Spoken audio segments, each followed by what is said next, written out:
Chapter 168. There was a stove in the house and a water wheel outside. The house was filled with white steam both inside and outside. Ning Ke and Chun Pippi stood obediently outside the threshold and watched the naked strong man playing with the fire and iron as if he was treating his beloved lover. After a long time, the noise in the room finally stopped. The strong man took off his leather apron and wiped the sweat on his face with a towel. He walked to the door and said with a simple and honest smile, "I'm your sixth senior brother." Chun Pippi said to Ning Ke with a smile, "The armors and weapons made by sixth brother are unparalleled in the world. The armor that General Su Shi is wearing now was made by sixth brother. If you need it in the future, you can directly ask senior brother for it. Senior brother is the most amiable and kind person. Although he doesn't like to talk much, he will definitely do what he promised you." During that period of time, Ning Ke had been staring at sixth brother hammering and smithying. He vaguely felt something very interesting from sixth brother's extremely rhythmic and powerful movements. Now listening to Chun Pippi's introduction and thinking of the 3 knives and arrows hidden in Lin 47th Street, his eyes suddenly brightened and he exclaimed, "Sixth brother is a talisman Taoism master? If you want to classify the methods, I should be considered as a martial arts cultivator. But I don't have time to learn how to fight in this life. I only know how to hammering." Sixth brother answered honestly, "Youngest brother, I know what you want to ask. The armors and weapons I made do have talisman inscriptions, but that has nothing to do with me. It's fourth brother's work." "Fourth brother?" Ning Ke asked in surprise. Sixth brother looked at the dark corner of the house and said with a smile, "That's him." Ning Ke then noticed that there was a very small sand table in the dark corner, and a man in a Cyan Academy spring suit was sitting beside it. The temperature in the house was extremely high, but the man didn't have a drop of sweat on his body. He didn't even feel hot. He just focused on the small sand table in front of him. He was like a part of the house, which could easily escape the eyes. If you close your eyes, you couldn't even feel that he was sitting there.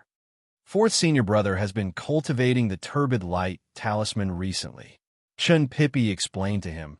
He wants to make the runes and the steel that make up the weapon even more closely until they become one. Fourth brother, who was sitting in the dark corner, raised his head and ignored Ning Ke and Chun Pippi. He directly said to the naked strong man, "It's not a problem to use the 3 stars pattern to increase the frontal impact resistance. But what about the tearing force on the side? If a martial artist spreads the heaven-earth yuan qi on the surface of their skin, it will be difficult to activate the runes on the armor." Sixth brother walked over there, followed by Ning Ke and Chun Pippi.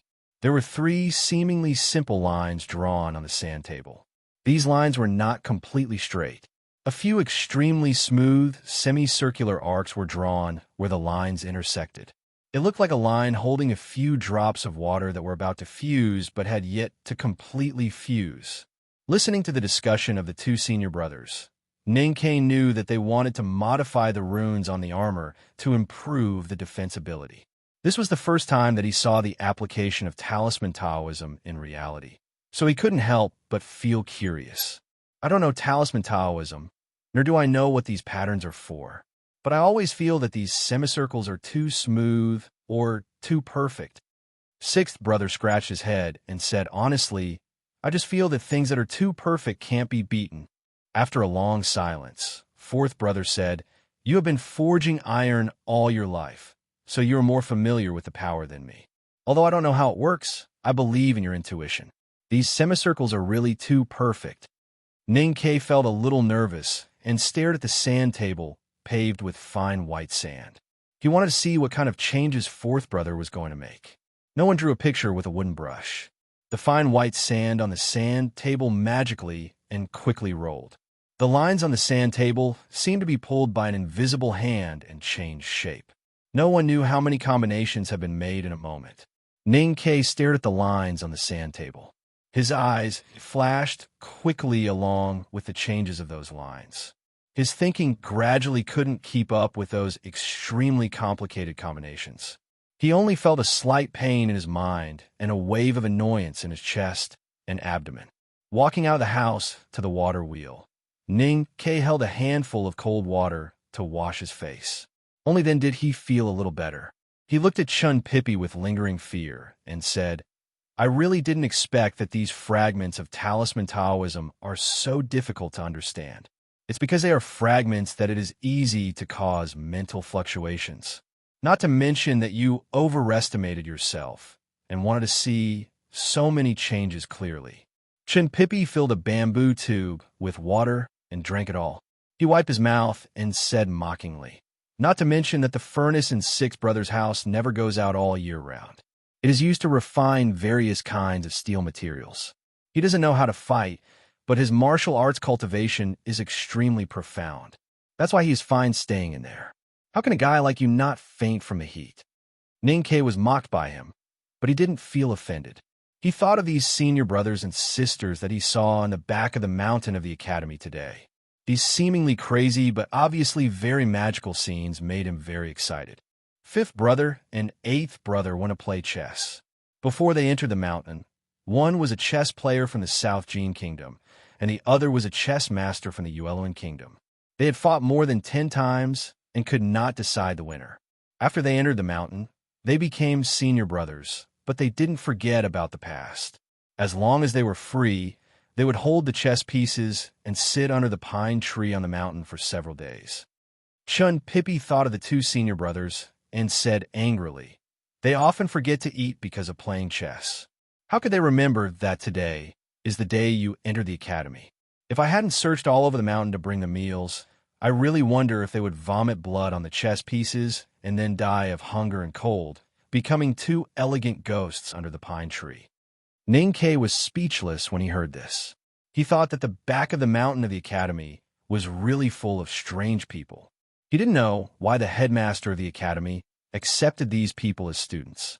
Third sister, you are familiar with her. Chun Pippi continued. She should still be copying the small regular script in the old library. You can see her whenever you want. Don't ask me why she is copying the small regular script by the east window every day. I only know that it is the homework that the teacher gave her.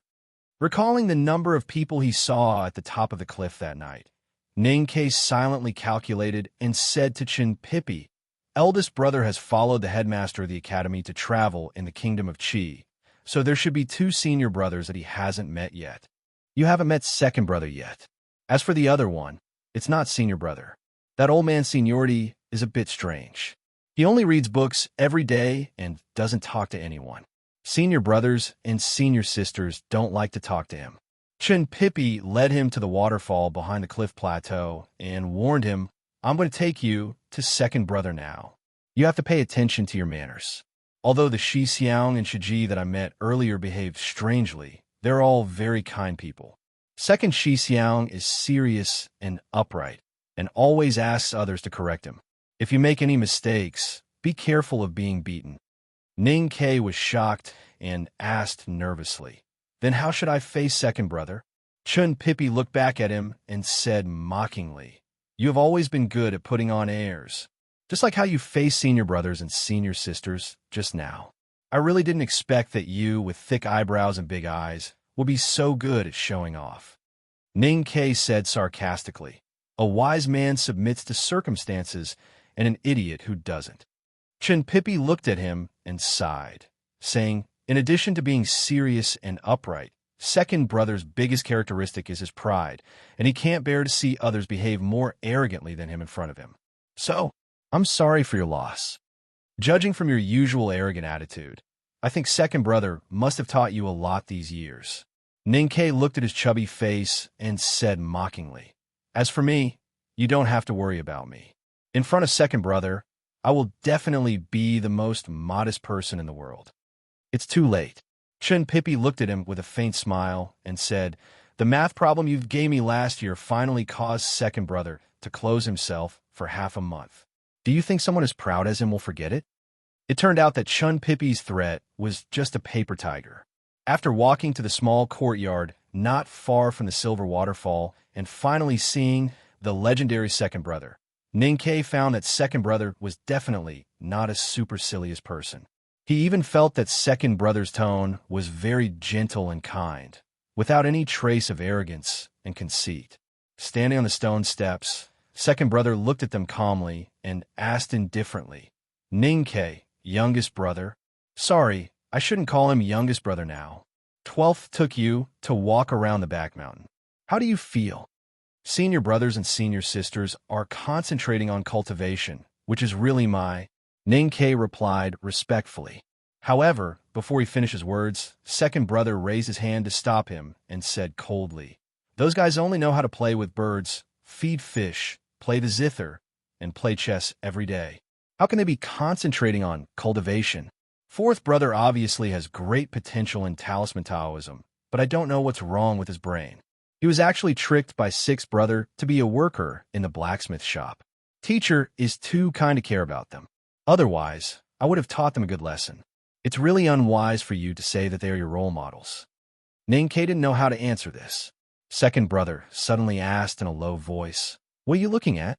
When he saw the waterfall just now, Ninkei had set the tone for this conversation and made a lot of psychological preparations. He decided to pretend to be a shy quail in front of second brother and never raise his head to look directly into his eyes rudely during the conversation. However, the ancient crown on second brother's head, which looked like a laundry stick, was really too eye-catching. As for the ancient crown on second brother's head, it was hard for anyone to move their eyes away once they saw it. Ninkei always felt like he was talking to a wooden club. It was such a weird feeling that even he found it hard to keep a calm expression on his face. Compared with the high ancient crown that looked like a wooden stick, second brother's appearance was much more normal, but also had its own characteristics. Second senior brother had straight eyebrows, a straight nose, and thin lips. He was not handsome, but there was nothing wrong with him. His black hair was neatly combed and hung behind him without a single strand out of place. It did not lean to the left or to the right. As for his two eyebrows, they were exactly the same, even giving people the feeling that the number of eyebrows on both sides was exactly the same. His calm and spirited eyes were the same, and there was no fault to be found. His entire person gave people a helpless feeling that they couldn't praise or find fault with. This feeling of helplessness was probably shared by everyone who saw second brother. It was because of this feeling that Ninkei's mind drifted slightly. When he suddenly heard this question, he couldn't help but be shocked and said with a smile, Senior brother, I'm looking at your crown. Second brother looked at him quietly and asked, Why do you want to see? Ninkei's expression was very natural, and he answered naturally, Because it looks good. Second brother was slightly startled. Chun Pippi, who had been playing the role of a quail, became stiff and silently cursed in his heart. He thought that after knowing this guy for a year, he still didn't fully understand how shameless and despicable he was. No matter how natural flattery was, sometimes it would make the recipient feel a little embarrassed, and embarrassed easily. What's more, the person he was facing today was second brother of the academy. At this important moment, Ninkei would never give him any chance to reflect and wake up. He randomly chose something in his mind and asked confusedly, Second brother, when I was on the way back from the grassland to the capital with Princess Liu last year, I once met a great sword master and see-through stayed at the entrance of the northern mountain road of Min Mountain. Some people said that he was an abandoned disciple of the second floor of the academy. It's not that easy to enter the back mountain of the academy. Since you've come in, how can you easily go out? Second brother said, The rich have distant relatives deep in the mountain. There are many stupid people in the world who always want to have some relationship with the academy to protect their identity. Every year, there are many abandoned disciples of the second floor. Should the academy announce to the world that there is no such person every time they appear? I'm worried that these arrogant people will ruin the reputation of the academy. What Ninkei said was his true thought. Second brother said sarcastically, Those who know will naturally know. As for those who are not qualified to know, no matter what thoughts they have, they are not qualified to affect the reputation of the academy. It seems that you don't need to pay attention to such things in the future.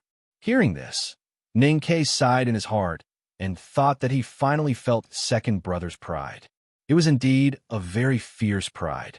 Second brother noticed the meaning in his eyes and thought that this new youngest brother was shocked by what he had seen and heard today and was a little confused. He calmly comforted him, The back mountain of the academy, or the second floor, is actually not as mysterious as people say. This is the place where the headmaster teaches students. It's as simple as that. Do you feel helpless? Yes. Don't you think that second senior brother is really boring? He does everything by the book, right? Yes. Do you feel that his hat looks like a wooden stick?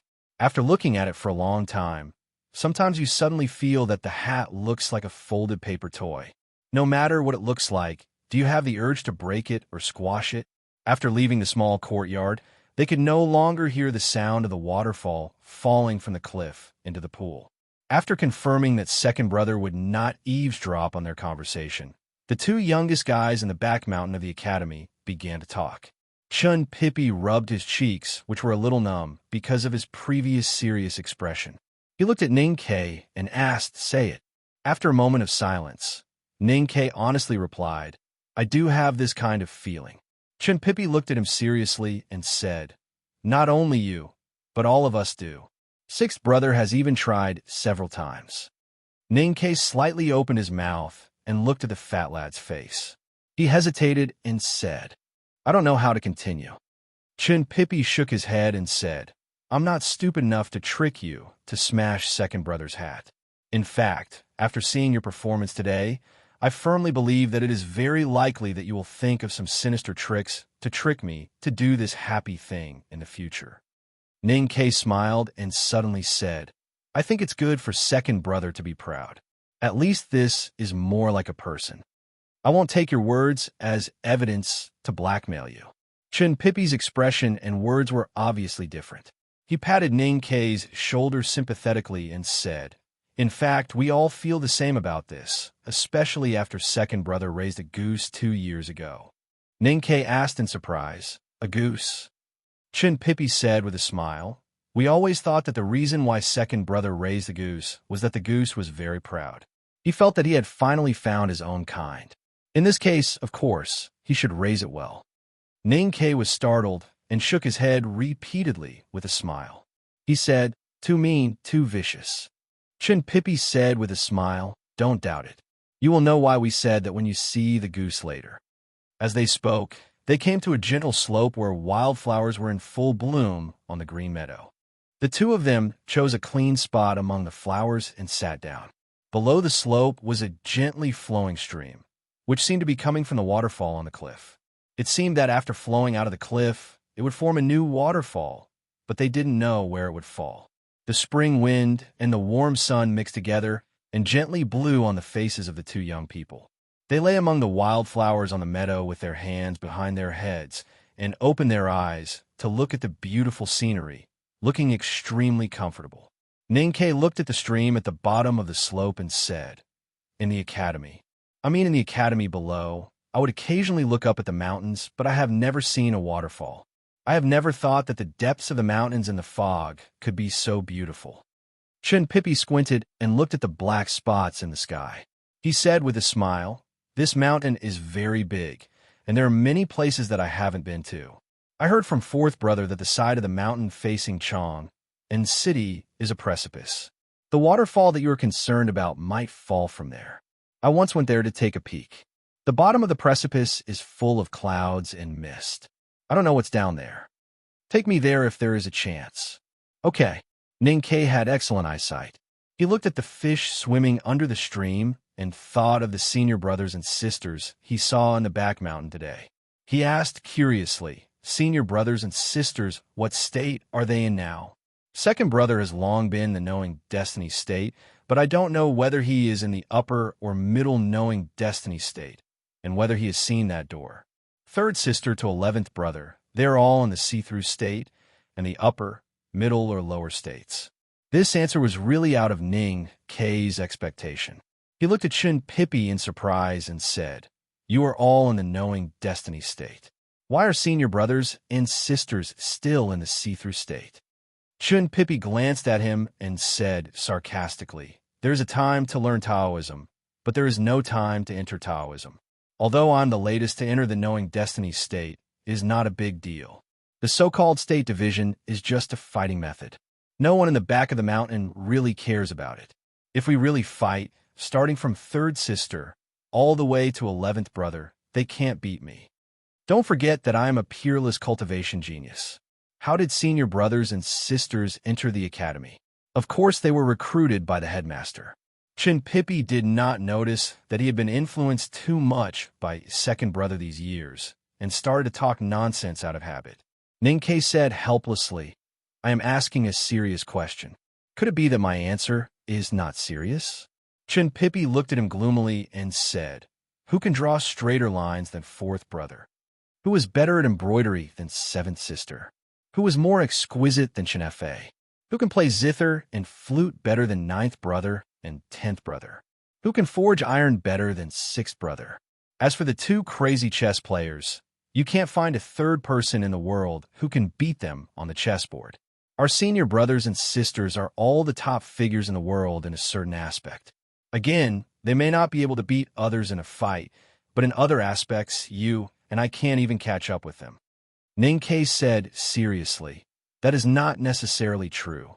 When it comes to calligraphy, I still have some confidence. Pippi laughed heartily. Ninkei also laughed. Suddenly he thought of something and asked confusedly, since senior brothers and sisters were already the top figures in a certain aspect before entering the mountain, why did the headmaster summon them to the academy? They are already invincible in the world, and they will still be invincible if they continue to cultivate. Who can make them go further in their field? Pippi looked at him and said seriously, I said before that no one can beat senior brothers and sisters in their field, but this sentence actually has a premise. We must exclude the existence of one person. Who? Eldest brother. Ninkei was silent for a long time before he gradually digested the shock in his heart. He stared at his eyes and said, You mean, eldest brother knows everything and is the strongest person in any field? Pippi sighed slowly and said, I only know that eldest brother has always been responsible for teaching and solving doubts in the back of the mountain of the academy. Ninkei was stunned and speechless. After a long time, he murmured, How can there be such an all-rounder in the world? Pippi looked up at the birds in the blue sky and said with a smile, Do you feel very depressed? You are very proud. I'm very proud. And second brother is even more proud. But even second brother is not qualified to be proud in front of eldest brother. The most interesting thing is that if you see eldest brother, you will find that he does not know what is pride at all. Ninkei looked at the sky absent-mindedly and said after a long silence, It turns out that in the world, besides, there are really people who are born with knowledge. Pippi did not notice the pause between his words and said, There is no one in the world who is born with knowledge. Ninkei said sarcastically, If not born with knowledge, who can teach a person like eldest brother? Pippi said sarcastically, Idiot, eldest brother is the teacher's student. Of course, he was taught by the teacher. Ninkei was speechless and suddenly thought of one thing. Eldest brother's teacher was also his teacher. At this time, he realized that he had become the student of the legendary headmaster of academy. He could not help but feel excited and uneasy. He suddenly turned his head and looked at the big fat round face close to him. He asked, I have a question. Pippi asked doubtfully, What question? Ninkei said seriously, I entered the second floor of the academy to cultivate and learn, not to enjoy the scenery. You took me around today, but it seems that no one told me what I should learn and how to learn. First of all, you are now in the no-doubt state. The chi of heaven and earth that you can control is pitifully little, so there are many things that you can't learn at all. Secondly, the learning in the back of the mountain is basically self-cultivation. According to the directions set by the teacher, we learn by ourselves. If there is something that we don't understand, we can ask eldest brother. Now that the teacher and eldest brother haven't come back, of course, you can only learn by yourself. Eldest brother, what state is he in now? No one knows except the headmaster of academy. I even suspect that eldest brother doesn't know himself. There you go again. You go again. I'm telling the truth, because we always feel that eldest brother seems to have never cared about such things as states. I suddenly thought of a question. If eldest senior brother really knows everything and is the top figure in all fields, then why don't fifth senior brother and eighth senior brother pester him to play chess? As far as I know, Games like playing chess or football are the most likely to cause violence. No one cares whether the other party is eldest brother or not. Chinpipi suddenly laughed. He thought of something and couldn't help shaking his head. He sighed and said, "That's because eldest brother has two most wonderful characteristics. It is because of these two characteristics that no one will pester him to play chess or do other things." "What characteristics?" Ning Ke asked curiously. "Eldest brother does things very seriously, very seriously. So he moves very slowly, very slowly." "How slowly?" "You can't imagine it. Even if I have to wait for the headmaster of academy to return, I have to do something in the back mountain. You will have a lot of things to do in the future." Ninkei suddenly felt that something was wrong. He hesitated and asked, "For example?" Chun Pippi looked at him sympathetically and said, "For example." At this moment, Ninkei finally remembered that when he visited his senior brothers and sisters in the academy today, Chun Pippi occasionally showed a look of pity. He vaguely guessed something and asked in a low voice, "Now that I have become the youngest brother, do you feel that your life has ushered in a new and joyful stage?" Chun Pippi looked at him with a smile and said, "Yes. In the future, I will no longer be forced to listen to those elegant songs every day. I will no longer be forced by fourth brother to draw lines on the sand table every day. I will no longer be forced by sixth brother to step on the water cart every day. I will no longer be forced by seventh sister to plant flags and draw lines in the fog every day. I will no longer be forced by 11th brother to discuss those misty things every day. I will no longer be forced by second brother to calculate those mountain-like numbers every day." Ninkei said thoughtfully, "Because I am a youngest now." Chin Pippi patted him on the chest and said gratefully, "The academy wins because of the youngest brother." Ninkei smiled and pushed his hand away. He rested his hand on his pillow and looked up at the sky. He thought that he had to cherish today's leisure time and did not want to talk to him anymore. "I know you are a person with big ideas and big ambitions." Chun Pippi suddenly looked up at the sky and said, "You cared about the states of senior brothers and sisters because you wanted to surpass them. In fact, I personally do not agree with this way of life because it is too tiring." Ning Ke did not look back at him. He stared at the birds flying lower and lower in the blue sky. He looked at their soft white bellies under their black wings and murmured, "Living is a tiring thing. I don't know what you experienced when you were a child, but I think sometimes you need to be broad-minded." "Are you saying that I am a narrow-minded person? That my crab porridge was fed to pigs?" "You know that's not what I mean. I mean you don't need to guard against senior brothers and sisters. They're all good people." Ninkei said after a moment of silence, "When I was 4 years old, I met a good person, and then I found that the good person wanted to eat me. Of course, I don't think senior brothers and sisters are such people. But I just met them, and it is inevitable that I will be a little defensive. You don't need to worry too much about me becoming a psychopath. If I want to be a psychopath, I would have changed when I was a child." Chin Pippi turned to look at his side face and said, "At least here, you really don't need to be too vigilant. You can relax and live a happy life. The back of the mountain of the academy is a good place. You should cherish it." "I understand. I will cherish it." Ning Ke said seriously, "You have stayed in the back of the mountain for so many years. Are you bored?" "Of course, sometimes. Otherwise, how could I know you?" Ning Ke looked back at him and asked curiously, "When will you return to West Hill?" Chin Pippi did not know what unbearable memory this question reminded him of, and his expression was a little ugly. Ninkei stared at his eyes and asked seductively, "Is it related to women?" Chin Pippi swallowed with difficulty and said in a slightly hoarse voice, "It has nothing to do with you." Ninkei laughed and bumped his shoulder. He asked, "Speaking of which, what kind of women do you like?"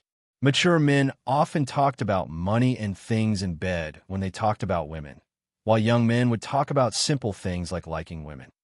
But no matter what kind, women were always the most interesting subjects to talk about.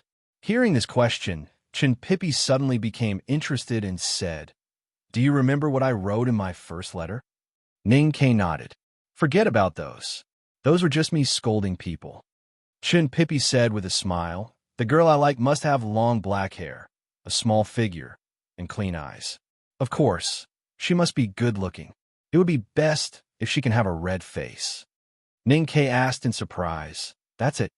After thinking for a moment, Chun Pippi added with a solemn expression, it doesn't matter if she is independent and strong, even if she is fierce. No woman can beat a cultivation genius like me, but she must be a good person. Ninkei always felt that there seemed to be some years of pain hidden in this sentence. But thinking that when Chun Pippi escaped from West Hill and came to the academy, he was only a little more than 10 years old, so it was impossible for him to have a love debt, Ninkei could not help but feel confused. At this moment, Chun Pippi's eyes suddenly brightened. He pointed to the stream at the foot of the slope and said, "Look, that's second brother's goose." A fat, big, white goose walked to the stream, shaking its big butt. It had a small bamboo basket in its mouth, and no one knew what was in the basket. It put its thick, hard beak into the bamboo basket, and then into the calm, flowing stream. There was a sound of disturbance in the stream. Countless fish swam over happily and gathered in front of the big white goose, pecking at it from time to time. However, it seemed to be very orderly. After eating, the fish quickly retreated and made way for the fish behind them. The big white goose looked up from the water, proudly raising its white neck and quacking twice to the sky. Then it put the things in the bamboo basket into the stream again, and then kept repeating this action, showing great patience. Ninkei was directly shocked by the scene by the stream. The big white goose was actually feeding the fish. The goose raised by second brother comes to feed the fish every day, as if it is proud to think that this is the most important task in its life. It is just like second brother scolds us every day, and he is proud to think that this is the most important task in his life. Chun Pippi stood beside him and said with a smile. Ninkei was shocked and speechless, thinking that the back of the mountain of the academy was really the most awesome place in the world. After crossing Min Mountain and going all the way north, there was a naturally formed pass in the far north wilderness, which was even more desolate than the wilderness. In the wilderness south of the pass, a team of thousands of women, children, old and weak were walking with difficulty. The night this year was much longer than in previous years, and the temperature became colder. The tribes of the great northern wilderness, which were known for their ability to withstand the cold, could no longer bear the increasingly harsh environment. They were forced to leave their hometown, where they had lived for more than 1,000 years, stepping on the melted mud of snow and mud to move south.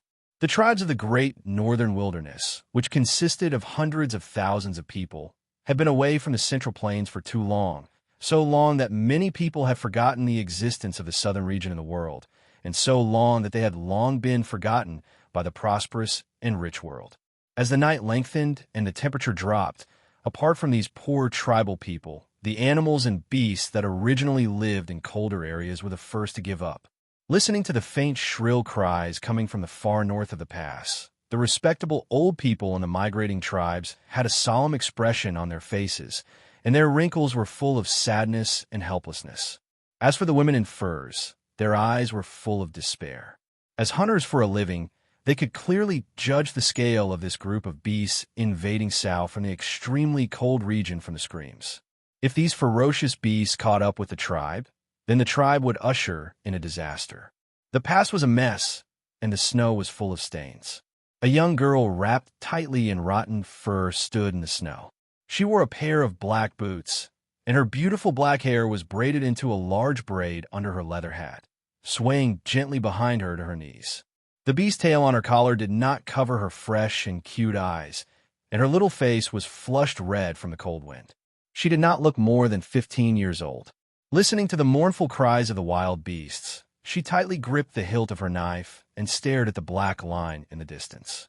Her body trembled slightly because of her nervousness, but her clear eyes became brighter and brighter. The sound of hooves became clearer, and the faint eyes of the snow wolves appeared on the wilderness like stars. The atmosphere was depressing and horrible. The girl looked there nervously and suddenly shouted in a childish voice, "Tang Xiaodang, you want to be the strongest woman in the world.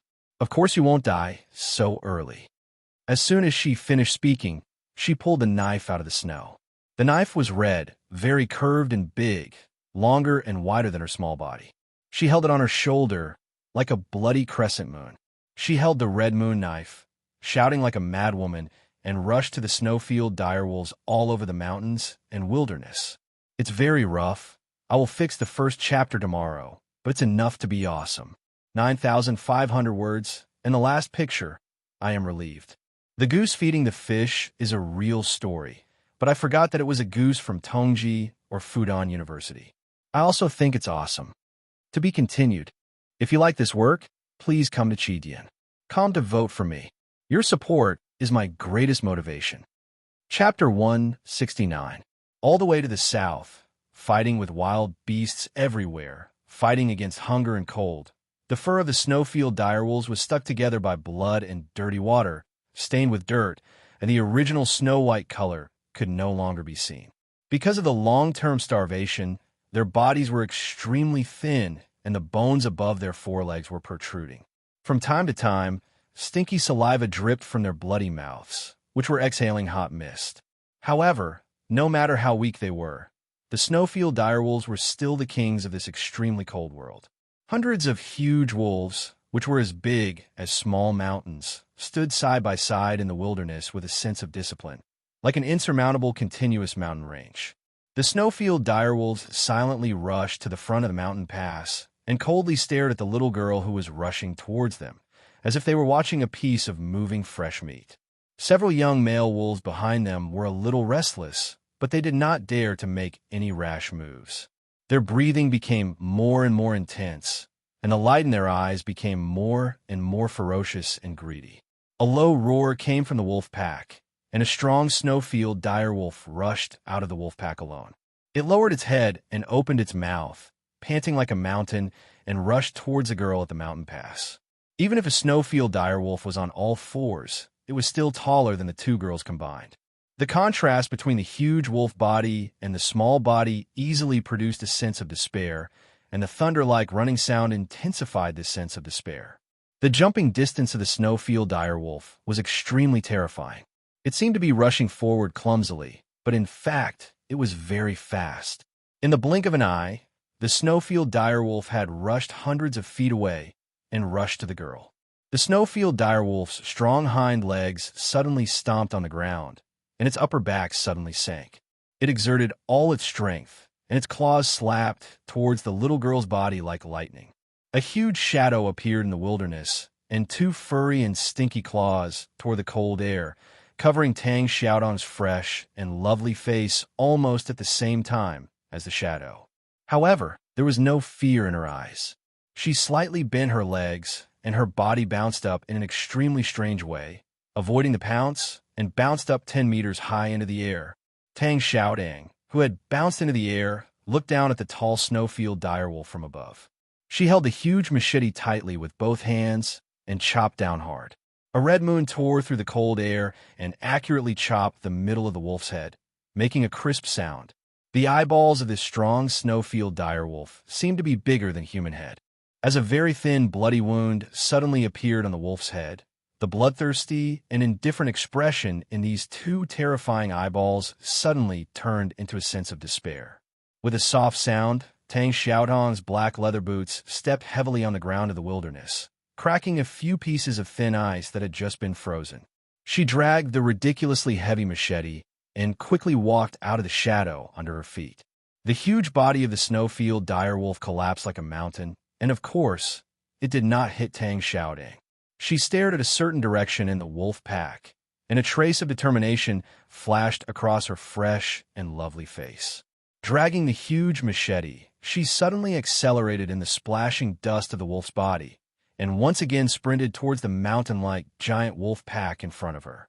An extremely overbearing roar came from the back of the snowfield direwolf pack. One could vaguely feel the irritation and anger after its dignity was challenged in the roar. With this low roar, the whole wolf pack began to roar, and the frozen wilderness ground trembled slightly. Hundreds of prairie snowfield direwolves quickly spread out and began to besiege the girl. The huge and heavy red machete was dragged on the black wilderness ground, making a harsh friction sound, and from time to time, a few faint sparks could be seen. Tang Xiaodong did not seem to care that the ridiculously huge machete in her hand would be worn by the hard ground. She just gritted her teeth and lowered her head, continuing to rush forward. Only when the giant wolves rushed to her did she raise the huge machete with difficulty to chop it down. The heavy and huge machete was lifted with difficulty and slowly chopped down, like a red crescent moon moving randomly in the night sky. However, those snowfield direwolves, which were like wind and thunder, could not avoid such a slow machete. Under the red crescent moon, they howled and fell to the ground, and their huge legs flew everywhere with blood gushing out. In an instant, 3 snowfield direwolves fell under the girl's red machete. 2 snowfield direwolves howled and jumped down from the sky, and the strong wind with a foul smell hit Tang Xiaodong's beast tail around her neck, making a sound. She bent her legs and bounced into the air again. However, the snowfield direwolves were very intelligent, and they had already guessed her next move when they besieged her. A strong wind came from the side, and a snowfield direwolf made a successful sneak attack and directly knocked her into the air. In front of Tang Xiaodong, there were already 3 snowfield direwolves roaring and leaping up. Their sharp claws had already stretched out from the festering fur and were ready to tear her petite body apart like a knife. A childish and angry voice sounded in the wilderness. Tang Xiaodong forcibly twisted her body in the air, and the huge red machete in her hand swept across everything like lightning. The strong air splashed in front of the blade, and she barely blocked the insidious ambush of the wolves, avoided the 6 horrible claws, and hit the head of a snowfield direwolf dangerously. Tang Xiaodong stretched out her hand and grabbed the hair of the direwolf. She twisted her wrist, and the blade drew a strange arc and directly pierced into the direwolf's eye socket. With a shrill and painful howl, she jumped down from the direwolf and dragged the huge machete on her feet. Panting, she sprinted to the center of the direwolf group again. There was no expression on her face, and there was no fear or excitement in her clear eyes, but only extraordinary firmness, as if no danger or difficulty, even a horrible death, could stop her. The battle between the little girl and the snowfield direwolves was still going on. At least 7 snowfield direwolves had fallen under the enchantingly red giant machete, and the corner of her mouth had begun to bleed. No one knew when she was injured in the battle. The red giant machete looked extremely heavy. In the process of advancing, she often had to drag the machete to walk on the ground, which was extraordinarily difficult. It gave people a feeling that she was almost unable to lift the machete. Every time the red giant machete fell to the ground, she always felt that it must be the last time, and she would never have the strength to pick it up again. But the strange thing was, every time at that moment, she could lift the heavy giant machete again. Every time the red giant machete slowly cut through the cold air, she always felt that it must be the last time, and she would never have the strength to cut it again. But the strange thing was, every time at that moment, she would always be able to swing the heavy giant machete. Compared to her small body, the snowfield great wolf's body was like a small hill.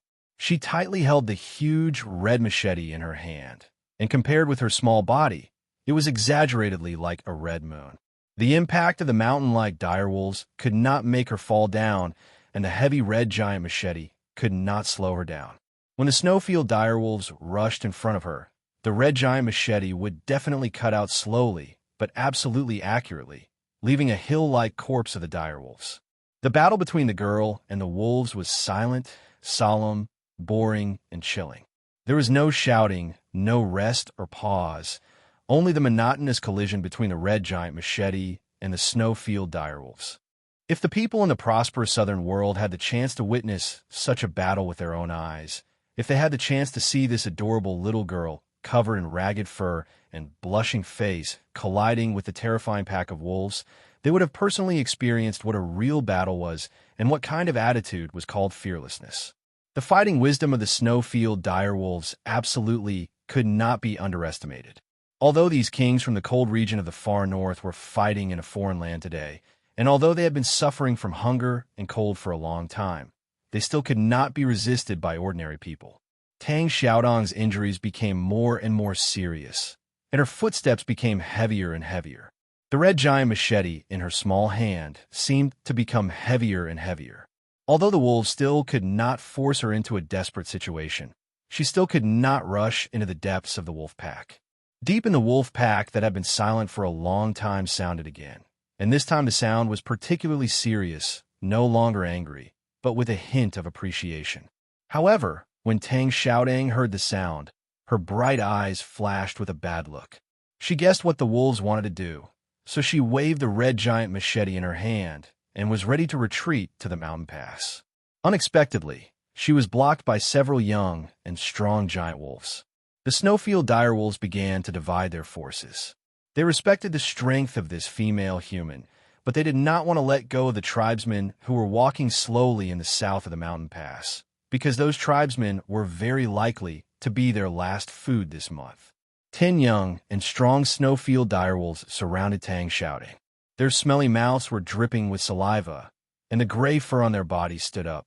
They tried their best to keep Tang Xiaodang in the wilderness. More snowfield direwolves silently walked behind them and walked toward the mountain pass. No wolf looked back at the 10 young and strong companions, even if they knew that most of them would die under the machete of the female human. After receiving the order from their leader, the 10 giant wolves' desperate look in their eyes had already turned into ferocity after obedience. They stared at the human girl who was surrounded in the middle, and the wolf claws stretched out of the fur glowed with a steel-like light. Tang Xiaodang suddenly looked back to the south, and her black braid behind her swayed in the wind. Her hair under the leather hat brushed her blood-stained lips. She looked at the wolves that were about to pass through the mountain pass and thought of the women, children, and the old and weak in the south of the mountain pass. Her bright eyes dimmed.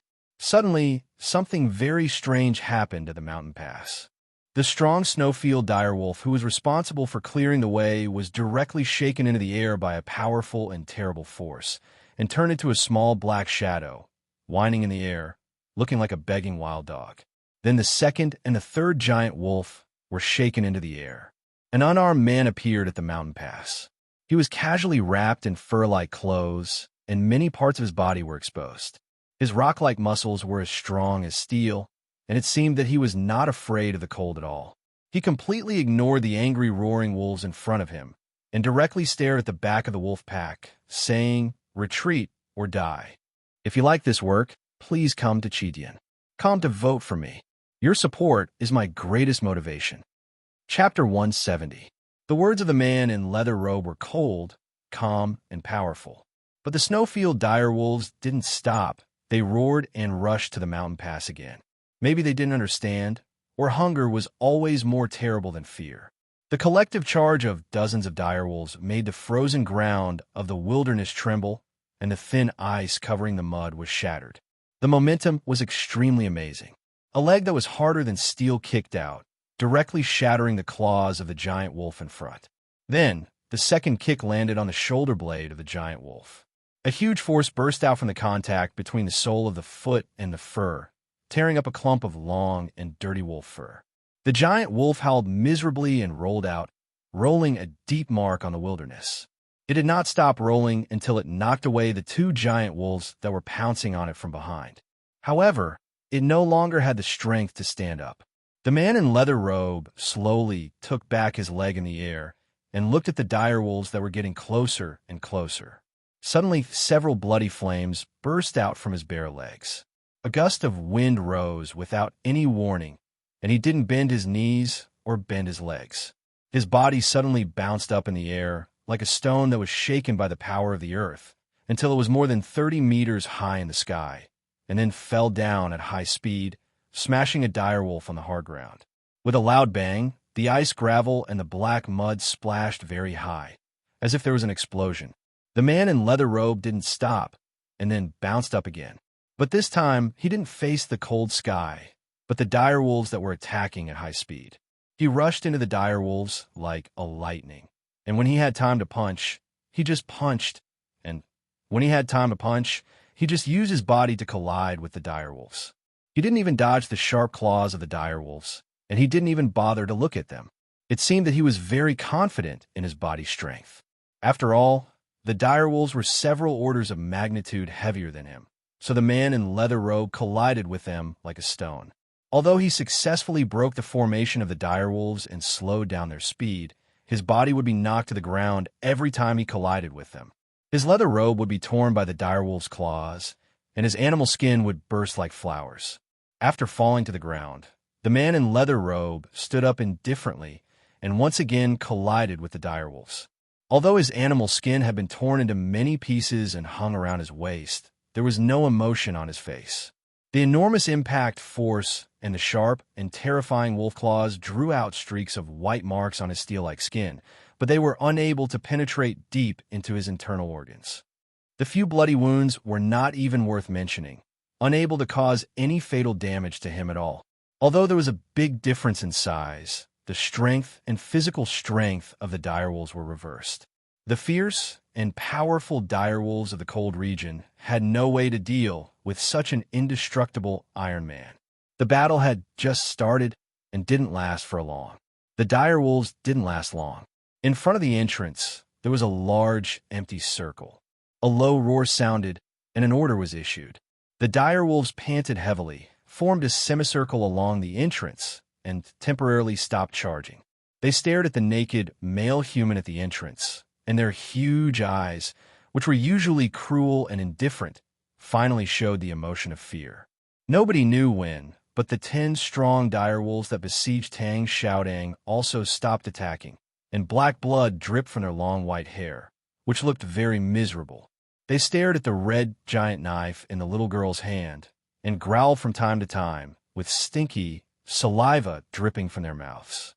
But no one dared to disobey the order of their leader, and they reluctantly made way for her with their sharp teeth. Tang Xiaotang dragged the heavy red giant knife and panted to the direction of the mountain pass. On the way, she untied the tail on her neck, wiped the blood from her mouth and nose, and then casually inserted it into her belt. Walking to the side of the man in leather robe at the mountain pass, Tang Xiaodang turned around and stood side by side with him. They stood side by side, facing the hundreds of direwolves that were almost driven crazy by cold and hunger. There was a slight commotion at the back of the direwolves, and then they separated to make a way. Faintly, a bigger direwolf slowly walked out. The fur of this direwolf was smooth, soft, and snow-white, and with its huge body, it looked as beautiful and proud as a snow mountain. But what was strange was that this huge direwolf was extremely gentle, and its eyes were full of tranquility and obedience. When it walked, it was especially gentle, as if it was extremely afraid of stepping on something by mistake. Tang Xiaodang said with surprise, "Wow, the leader of this direwolf is so beautiful." The man in leather robe said, "This is a female wolf. She is not the leader, but the wife of the leader." Hearing this, Tang Xiaodang was stunned. When she looked carefully, she saw an extremely shocking scene, and her body became slightly stiff. In front of that beautiful and huge direwolf, there was a small body moving slowly. All the snowfield direwolves that saw the small figure lowered their heads, which were usually arrogant and cruel, and put their feet on the ground to show their absolute respect and obedience. Some of the snowfield direwolves even whimpered in fear. That small body was also a direwolf. This wolf was actually very strong. It was half the height of a human, and it didn't walk slowly. However, it looked very small and slow in the midst of the snowfield direwolves that were as big as hills. This was a very ordinary direwolf, but it had a beautiful white direwolf as its wife, and it could command such a group of horrible direwolves. So the more ordinary the direwolf was, the more extraordinary it was. The leader of the direwolves was actually an ordinary male direwolf. Even the most knowledgeable hunters in the northern tribes had never seen such a ridiculous and creepy scene. But this was the real scene. The ordinary male wolf came to the middle of the wolf pack and slowly raised his head.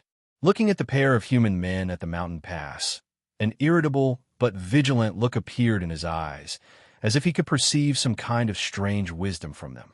After a moment of silence, the leader of the direwolves stretched out its left paw and gently patted the hard ground of the wilderness twice, and then let out a sharp but not aggressive howl. The man in leather robe took a step forward, stared at the eyes of the leader of the direwolves, and slowly shook his head. The ordinary male direwolf stretched out its right paw, and its 2 paws were in front of it. Its whole body slowly arched, and the gray-brown hair on its waist suddenly stood up, as if it was a ring of steel needles.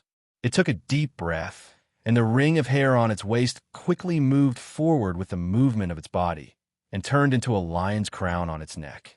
Then a horrible howl burst out. Ow! Ow! The howl of the dire wolves reverberated in the silent wilderness and immediately caused a strong wind. The few ice and snow mixed in the cold-resistant grass and mud were shaken by the thunder-like howl and flew all over the sky, wrapped in a large amount of invisible sharp power, like a hurricane blowing towards the entrance. After hearing the howl, all the direwolves behind the ordinary male direwolves suddenly lowered their bodies in fear and trembled all over. It seemed that they wanted to bury their huge bodies into the ground of the wilderness. The largest and beautiful female direwolf seemed to be the only one among the direwolves that was not affected by the howl. She stood behind the ordinary male direwolf and covered his body with her own body. At the same time, she vigilantly stared at the direwolves and the entrance of the mountain. It seemed that if anyone wanted to attack her husband at this time, she would instantly tear him into pieces. The howl of the direwolves and the hurricane came together. Tang Xiaodang took a step back with her left foot and deeply stepped into the hard ground of the wilderness. She held the heavy red broadsword in front of her eyes, and her small body kept trembling because of the wind. It seemed that she would be blown away and swallowed at any time. From time to time, some ice and branches hit the broad surface of the broadsword like arrows, making a crisp sound. The power from the wind was so strong that even if it only carried some ice, branches, and mud, it still carried a terrible power. Tang Xiaodang slightly bent her arms, buried her head, and gritted her teeth. It seemed that it was very difficult for her to do so. However, the man in the leather robe still didn't dodge, but just stood in front of the hurricane caused by the howl of the direwolves. Standing in front of Tang Xiaodang, he blocked most of the attack for her. Those strong mud, branches, and invisible tearing power hit his naked body, making a burst of metal friction sound, and even splashing countless white air turbulence. Suddenly, the man in the leather robe took a deep breath, and his face became red as if it was burning.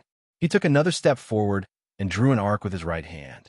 Then he lowered his body from his waist and punched the direwolf from a distance of more than 30 meters. With a bang, the air wave caused by the fist tore the hurricane caused by the howl of the direwolf, and hit the head of the direwolf fiercely. The head of the direwolf was tilted by the heavy punch, and blood flowed down from its white, sharp teeth. Judging from its expression, it should not be seriously injured, but the howl of the direwolf was forced to stop. The man in the leather robe took another step forward, pulled off the ragged fur hanging on his waist, and gave a wild and arrogant howl to the direwolves close at hand. Howl! His roar didn't contain any power, but it was filled with an extremely valiant aura. It was as if he was announcing to the pack of wolves from the north that this wasteland was under his protection, and they shouldn't even think about taking a step forward. The ordinary direwolf silently looked at the powerful male human for a long time, and then gave a low howl. With its howl, the huge direwolves behind him silently retreated further with unwilling expressions, and the snow-capped female direwolf who had been guarding him silently retreated to the back of the direwolves after a moment of silence. Tang Xiaodang blankly looked at the retreating direwolves and subconsciously reached out her hand to wipe the small blood on her face, and curiously asked, "Are they retreating? I really don't understand why these direwolves listen to him." The reason is actually very simple. The man in the leather robe replied, "Because he is the strongest." The snowfield direwolves retreated hundreds of feet in a very disciplined manner, but the seemingly ordinary male wolf did not leave. It was still squatting on the ground not far from the mountain pass, silently watching Tang Xiaodang and the man in the leather robe. "What does he want to do?" Tang Xiaodang asked. The man in the leather robe did not answer, but silently looked there as if he was waiting for something. At this moment, the huge female wolf that was as beautiful as a snowy mountain slowly walked over from the back of the pack. She walked to the side of the ordinary male wolf and meekly lowered her head. She loosened her mouth and placed a very small ball next to the male wolf. The little ball was extremely fluffy and snow-white. It looked like a snowball, and it would occasionally move. The snow-capped female direwolf gently touched the small snowball with her huge beak, and her expression was full of attachment and reluctance. The ordinary direwolf slightly turned his head to look at the female direwolf, and looked a little unhappy and agitated. But looking at the sadness in his wife's eyes, the direwolf did not do anything, but gently rubbed his wife's huge head twice, as if to express comfort. Seeing this, Tang Xiaodong knew what the direwolf wanted to do. She could not help raising her hand to cover her mouth, and her eyes were full of shock. Then she looked up at the man in the leather robe beside her. It seemed that the man in the leather robe did not expect that the ordinary direwolf would do this. After a moment of silence, he resolutely turned around and walked towards the pass without looking back. The ordinary direwolf looked at his back and made a sad, low growl. All of a sudden, a shadow covered its body. It raised its head and saw that the female human had come to its front. Judging from her expression and movements, it seemed that she had completely forgotten to be vigilant against its attack. Tang Xiaodong held the snow-like direwolf in her hands like holding a treasure and didn't care about it all. If the seemingly ordinary direwolf attacked her, she was very likely to be in danger. She opened her bright eyes and looked at the direwolf in front of her and said, "Don't worry, he dares not to disobey me, so it's better to follow me than him." The ordinary direwolf stared at the direwolf in her arms, and after a moment of silence, it turned around and left the direwolf group. The snow-capped female direwolf reluctantly looked at the direwolf in her arms. Tang Xiaodong looked up at it and said, "I promise to treat it well." A deep and majestic howl sounded, and hundreds of direwolves walked towards the vast wilderness in the west. A thin direwolf could be vaguely seen on the back of the tallest snow-white female direwolf in the middle of the direwolf group. Tang Xiaodong looked at the wolves that were moving further and further away, and then looked at the corpses of the giant wolves in front of the mountain pass. She suddenly asked, "Can they find a new coniferous forest before the night comes?" The man in the leather robe glanced at the sleeping white direwolf cub in her arms and said, "They are wolves, and we are human beings. Snow deer gnaw the bark of the coniferous forest, and they eat the flesh of snow deer. But we can gnaw the bark, eat the venison, and kill the direwolves when necessary. Warmth is not needed to survive in the wilderness. I don't care about it, and you shouldn't care about it either." Tang Xiaodong ignored him and held the direwolf cub in her arms tighter and said, "Anyway, you don't need to raise it." The small wounds caused by the direwolf claws in the previous battle had already become faint white lines, and those white lines had disappeared without a trace. No trace could be found on his skin, which was as rough as steel. No one knew what kind of martial arts he had practiced, and his recovery ability was so strong. The wind and snow gradually rose, and the night was coming, and the temperature was getting lower. After confirming that the direwolf group had gone far, the two left the natural pass and walked towards the south of the wilderness faster and faster. In front of them, there were many tribes of the northern wilderness moving south. The strong men of each tribe gathered in the south in advance to fight with the barbarians on the grassland. The old, weak, women, and children were very vulnerable to the attack of the direwolves, and they still had to travel for a long time. Tang Xiaodong followed the man in the leather robe with the direwolf cub in her arms and asked questions about the strange world in the south from time to time. "Are we really going to the south? I think it's good to live in the wilderness. Tang, what is the world in the south like? You never told me." "Tang, have you been to the Tang Empire?" "Tang, since the Tang Empire is our enemy, and it was those people who drove us to the northern wilderness. Why do we have the surname Tang? Do they want us to remember the hatred from thousands of years ago? But it's really boring. I'm really not used to living in a strange place. But I heard that there's a city in the south, and I don't know what it looks like." The man in the leather robe, called Tang, kept silent until he heard these words. He stopped and stood silently on the wilderness in the wind and snow. Suddenly, he turned his head and looked at the little girl who was playing with the direwolf cub. Then he remembered that she had been living with him in the wilderness since she was born and had never seen a city. The city is very big, and there are many buildings. It's very lively and prosperous. The man in the leather robe recalled the cities in the Central Plains he saw when he was young, and explained clumsily. Tang Xiaodang looked up curiously and asked, "What is a building?" After a moment of silence, the man in the leather robe said, "It's something like a tent." Tang Xiaodang smiled cutely and said in a childish voice, "I know, a city is a big tent." The man in the leather robe suddenly felt a little depressed. He looked at the little girl quietly and said in a low voice, "It's too hard to live in the wilderness. You shouldn't live like this." Tang Xiaodang answered, "Where is it not hard? I heard that there's a good place." After a long silence, the man in the leather robe said, "There is an academy in the south of Chong, and the capital of the Tang Empire." Tang Xiaodang raised her arm and gently poked the cyan talisman on his back. She said with a smile, "Didn't you say that people in the south call us the remnants of the devil's doctrine? I'm going to find my master. It's been almost 23 years. The man in the leather robe looked at her and said, "No one knows where he is hiding in the world. It may take a long time to find him. During this time, without my protection, I have to find a way to put you in a safe place." "Isn't it safe to stay in the tribe?" Tang Xiaodang asked. The man in the leather robe shook his head and said, "Since we are going to the south, we should fight with the barbarians on the grassland first. Eventually, we will alarm those people in the Central Plains." Tang Xiaodang thought of the strange Central Plains and the academy in Chong, and that she had heard of several times. She couldn't help feeling a little confused. Looking at her expression, the man in the leather robe said, "The world treats people harshly and ruthlessly, but we can still survive. This shows that only people are the most powerful existence in the world.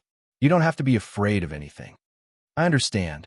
Tang Xiaodang looked up at him and said, "Whether I can enter the academy or not, I will live well." The man in the leather robe said, "Before I find my master, I have to kill someone." "Who?" "A general of the Tang Empire called Xiao." "His surname is Xiao?" "No, his name is Xiao." "I understand, just like you." "Yes, my surname is not Tang. My name is Tang." Looking at the snow wolf cub in her arms, Tang Xiaodang suddenly thought of something. She raised her fresh and lovely face and opened her bright eyes. She asked, "I have a question that I don't understand. The size difference between the male wolf and his wife is so big. How can they give birth to a child?" The man in the leather robe looked a little stiff.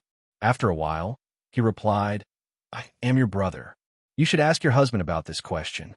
The wind and snow started again. It was very cold in the wilderness, and the conversation between the brother and sister was even colder. In the southern suburb of Chong, and on the stone path in the back mountain of the academy, people's emotional needs always vaguely point to their most regrettable parts. So it is very understandable that you, a timid fat man, want to find a fresh, cute, small, and strong little girl. Ning Ke looked at Chin Pippi and said seriously, "But I think you should lose weight. Otherwise, which girl can bear your 200 or 300 pounds of fat? The big difference in size is a problem after all." Chun Pippi ignored the sarcasm in his words. He broke off a branch and waved it like a child. He said, "So I just added a condition. That little girl must be strong. A woman painstakingly cultivates to be strong just to meet the condition of being suppressed by you." Ning Ke looked at him and shook his head helplessly. He said, "I guess if there is such a person, she will be suppressed by you, and you will be suppressed by her every day. You will never be able to stand up for the rest of your life." Chun Pippi smiled proudly and said, "Yes, she is strong. But is there any woman stronger than me in this world? Even if there is, it will be those old women hiding in the deep mountains. I can't be blind to find them." Ning Ke suddenly asked with a smile, "How about the woman from West Hill?" "Don't hit my face." Chin Pippi rubbed his chubby cheeks and said angrily, "If we really fight, how can that crazy woman be my opponent? I just don't want her brother to respect her brother, so I can't do it." Ning Ke said sincerely, "I wish that the girl you like in the future will have the fiercest brother in the world." Chun Pippi said sarcastically, "I am a peerless cultivation genius. There are only a few people who are stronger than me in the younger generation. The two senior brothers, the senior brother from West Hill, a mute, and a guy named Tang who is similar to the mute. Eldest brother and second brother don't have sisters. Do you think I will be so stupid to choose the sisters of the remaining 3 people to like? Ning-Ke sincerely reminded him, don't be too sure. Otherwise, how will you cry when that day comes? Don't laugh at me. Speaking of which, what kind of woman do you like? Like Sang Sang? Is Sang Sang a woman? Ning-Ke shook his head and said with a smile, woman? You might as well raise a dog. Chun Pippi said, I will not tell 7th sister about this. Ning-Ke said seriously, a bowl of crab porridge. Chun Pippi stopped threatening and thought of the previous topic. He shook his head and said, dogs are for eating, not for raising. Ning-Ke's thoughts went back to a long time ago, as if he saw the snow-white dog in the flower bed. After a long silence, he shook his head and said, I just want to raise a Samoyed in my life, and then I will name it Little White. Of course, I wrote this with my heart. If you can see my painstaking efforts and interest in correcting the wrong words and sentences in 4 chapters, please vote for me for free. I have been too quiet these days, which is not a good thing. I bow and thank you. To be continued. If you like this work, please come Achidian. Come to vote for me. Your support is my biggest motivation. Chapter 171. Memories were just memories after all, not to mention the memories from another world that he could not return to. Ning-Ke was absent-minded for a moment and quickly returned to the real world.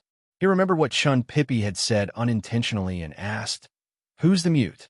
Chun Pippi saw from his eyes that he could not refuse. After a moment of hesitation, he replied, the world wayfarer of Buddhism.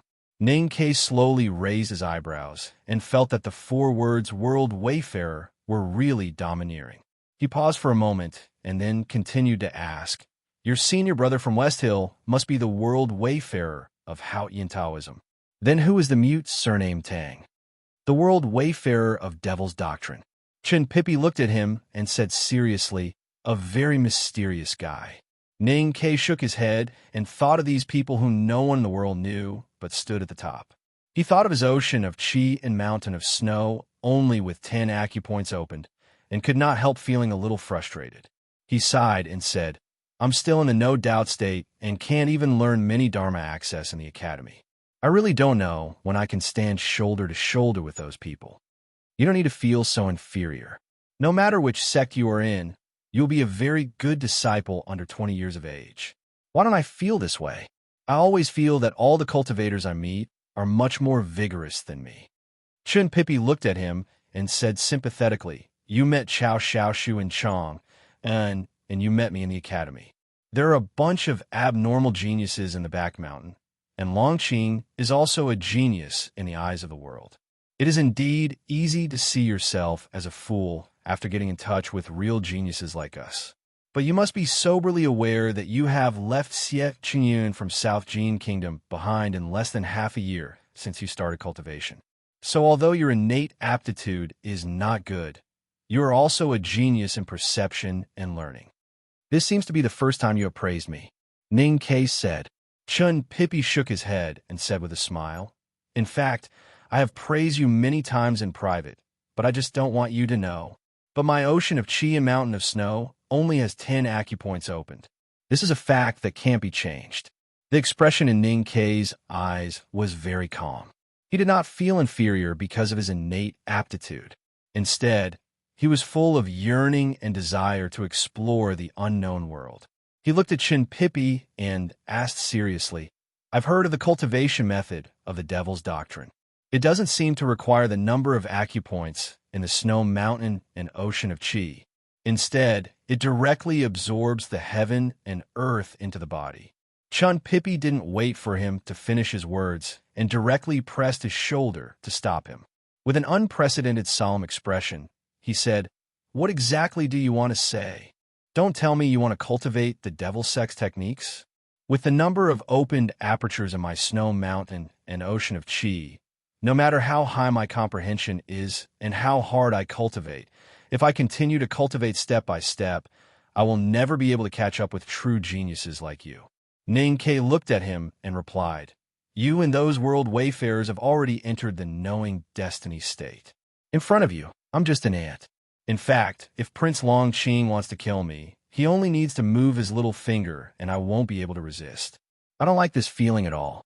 I want to catch up to you as soon as possible and even surpass you. A man's strength is limited, and the way of heaven has its own rules. Chun Pippi looked at him seriously and said, Cultivation is a gift given by Hao Ian to human beings. There's always been only one path, and you have to persist on this path to know whether you can go through it or not. If you think that the road ahead is long and want to take a shortcut, then the final result will only be falling into the abyss. Ning Ke still wanted to say something. Chun Pippi shook his head, and his chubby face showed a serious and cautious expression that was completely different from his usual expression.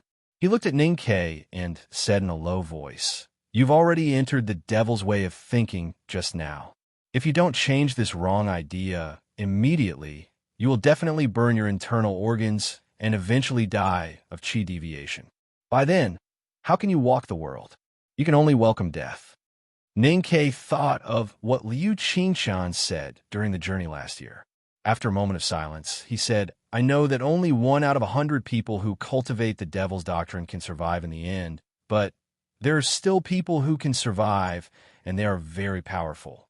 You just said that the successor of the devil's doctrine surnamed Tang. Even your senior brother Westhill dare not say that he can defeat him. The key is not whether he can succeed or not, but whether this path is correct or not.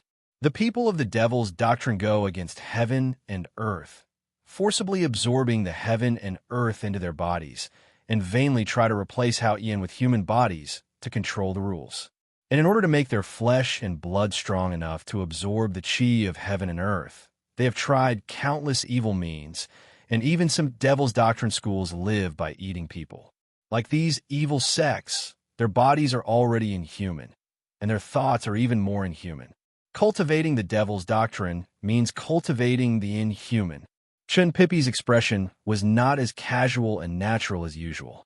He stared at Ning Ke's eyes and said coldly, Ning Ke, I have to warn you, if I know that you have contacted the devil's doctrine, I will not just watch you explode and die. I will directly kill you. The devil's doctrine lived by eating people, or did they use this method to stimulate the spirit? If eating people is to be possessed by the devil, then the world is full of people who cultivate the devil's doctrine.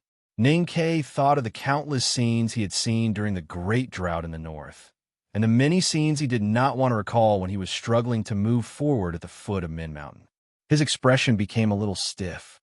After the devil's doctrine was defeated by the righteous, they sneaked into the wilderness. Now there are very few sects left in the Central Plains, and I believe that no one dares to eat people. Maybe some sects choose a more normal method of body cultivation. After a moment of silence, he said, If the cultivation methods of those devil's doctrine schools do not harm the innocent, then why can't we try? The Academy stresses openness and tolerance. Why do you still care so much about the difference between the devil's doctrine and the devil's doctrine?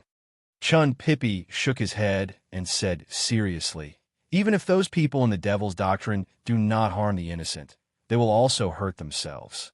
The cultivation method that uses life as a bet is not a gift from Hao Ian, but more like they want to steal the light of Hao Ian. Even if there is no problem with the cultivation method of the devil's doctrine, this idea itself is wrong, and it will only turn people into inhumans. Ning Ke asked thoughtfully how to distinguish right from wrong, how to distinguish between human and inhuman. Chun Pippi looked into his eyes and said seriously, People living in the world must know how to respect. Ning Ke officially stepped on the road of cultivation and was proud of his success. Less than half a day later, he suddenly found a few higher peaks in the distance. Those peaks stood silently in the clouds, extremely high and steep. It seemed that he would never be able to climb them with his talent, so he inevitably felt a little sad.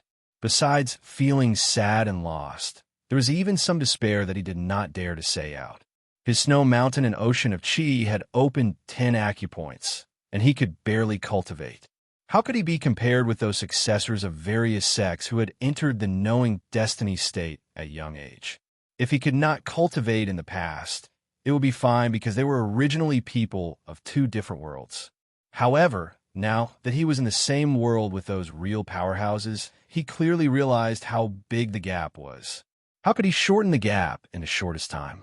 How could the snow mountain and ocean of Qi, with only 10 acupoints open, no longer become an obstacle to cultivation? In order to enter the back of the mountain of the academy, he, who confidently asked Shun Pippi to open the back door, naturally began to think of shortcuts or unorthodox methods. He had never met anyone from the Diabolism, except for the great sword master who played with broken fingers at the North Mountain Pass. He had not read any Diabolism cultivation manual, but only heard some introductions from Liu Qingshun on the journey. And it was these brief introductions that made him vaguely realize the possibility of success. Unfortunately, Liu Qingshun and Shun Pippi's serious and even cold attitude made him clearly realize that if he did not want to become Ling Hu Chong, who was chased by the Five Mountain Sword sect, he had better not try this way. It would be good if he could become Ling Hu Chong, but the problem was that Ling Hu Chong had Ren Yingying, the saintess of the Diabolism, as his wife, and Ren Wuxing, the hierarch of the Diabolism, as his father-in-law. It would be a pleasure for him to cultivate the Diabolism divine skill through nepotism. But what did he have? He only had a little black handmaiden, and his best friend was the righteous of the righteous. Before Hao Yan's divine light and the righteous of the academy, Ning Ke finally realized that the devil's doctrine, which had already weakened, was really useless in this world. The difference between righteous and evil was like the Eiffel Tower in Paris, which was meaningless. The drama of the devil's land of peach blossom would eventually lead to a tragedy, and he had long made up his mind not to let his life become a tragedy. The devil's doctrine was now like a rat crossing the street, which everyone wanted to kill. Ning Ke believed that if others knew that he had once been interested in the devil's doctrine's cultivation method, he would definitely face a very miserable end. But Shun Pippi would not go so far as to sell him out. As his best friend, the fat man would not be like the law enforcement team of the judicial department of the West Hill Divine Palace, who would subconsciously set up the fire execution platform upon hearing the word devil. Even if the person who was tied to the fire execution platform was a poor guy who could change magic, it was still an academic discussion after all. Why should he be so serious? Thinking about these trivial things, Ning Ke went down the back of the mountain and did not notice the strange looks from his former classmates in the study room. He walked out of the academy in a daze. Beside the meadow outside the academy, there were 2 horse carriages quietly waiting for him. Old Duan was sitting on the shaft of one of the carriages. The other carriage was also black. It was unknown what kind of wood the carriage was made of, but it looked extremely hard and thick. There were all kinds of complicated decorations on the carriage board, and the horse lowered its head and swayed gently in front of it, looking extremely bored. Ning Ke guessed who the owner of the carriage was. He said a few words to old Duan and asked him to take the carriage back to the city first. Then he tidied up his clothes and walked to the front of the black carriage. He bowed with hands folded in front and said, "Greetings, master." The curtain of the carriage was pulled up by an old hand. Master Yin, showed his head and yawned. He looked at Ning Ke and said angrily, "You promised to follow me in the afternoon. What time is it now? No matter how high the academy is, you are just in a no-doubt state. The headmaster of the academy hasn't come back yet. When you learn, why did you stay in there for such a long time? Did you lie on the grass and take a nap?" Ning Ke was shocked and thought that even this was seen through by him. Could it be that the divine talisman master could also tell fortunes? I don't want to pretend to be sad. Let me explain. My cervical vertebra is really not good recently. It's hard for me to write these 2 days. I will do it again next week when I feel better. Besides, I changed a little bit at the last part. I thought so when I wrote it, but it disappeared inexplicably when I wrote it. To be continued. If you like this work, please come Chidian. Come to vote for me. Your support is my greatest motivation. Chapter 172. The black horse carriage was running very fast on the official road, and the spring trees and green fields outside the window were almost pulled into pure green blocks. Ning Ke looked at the scenery outside the window with mixed feelings.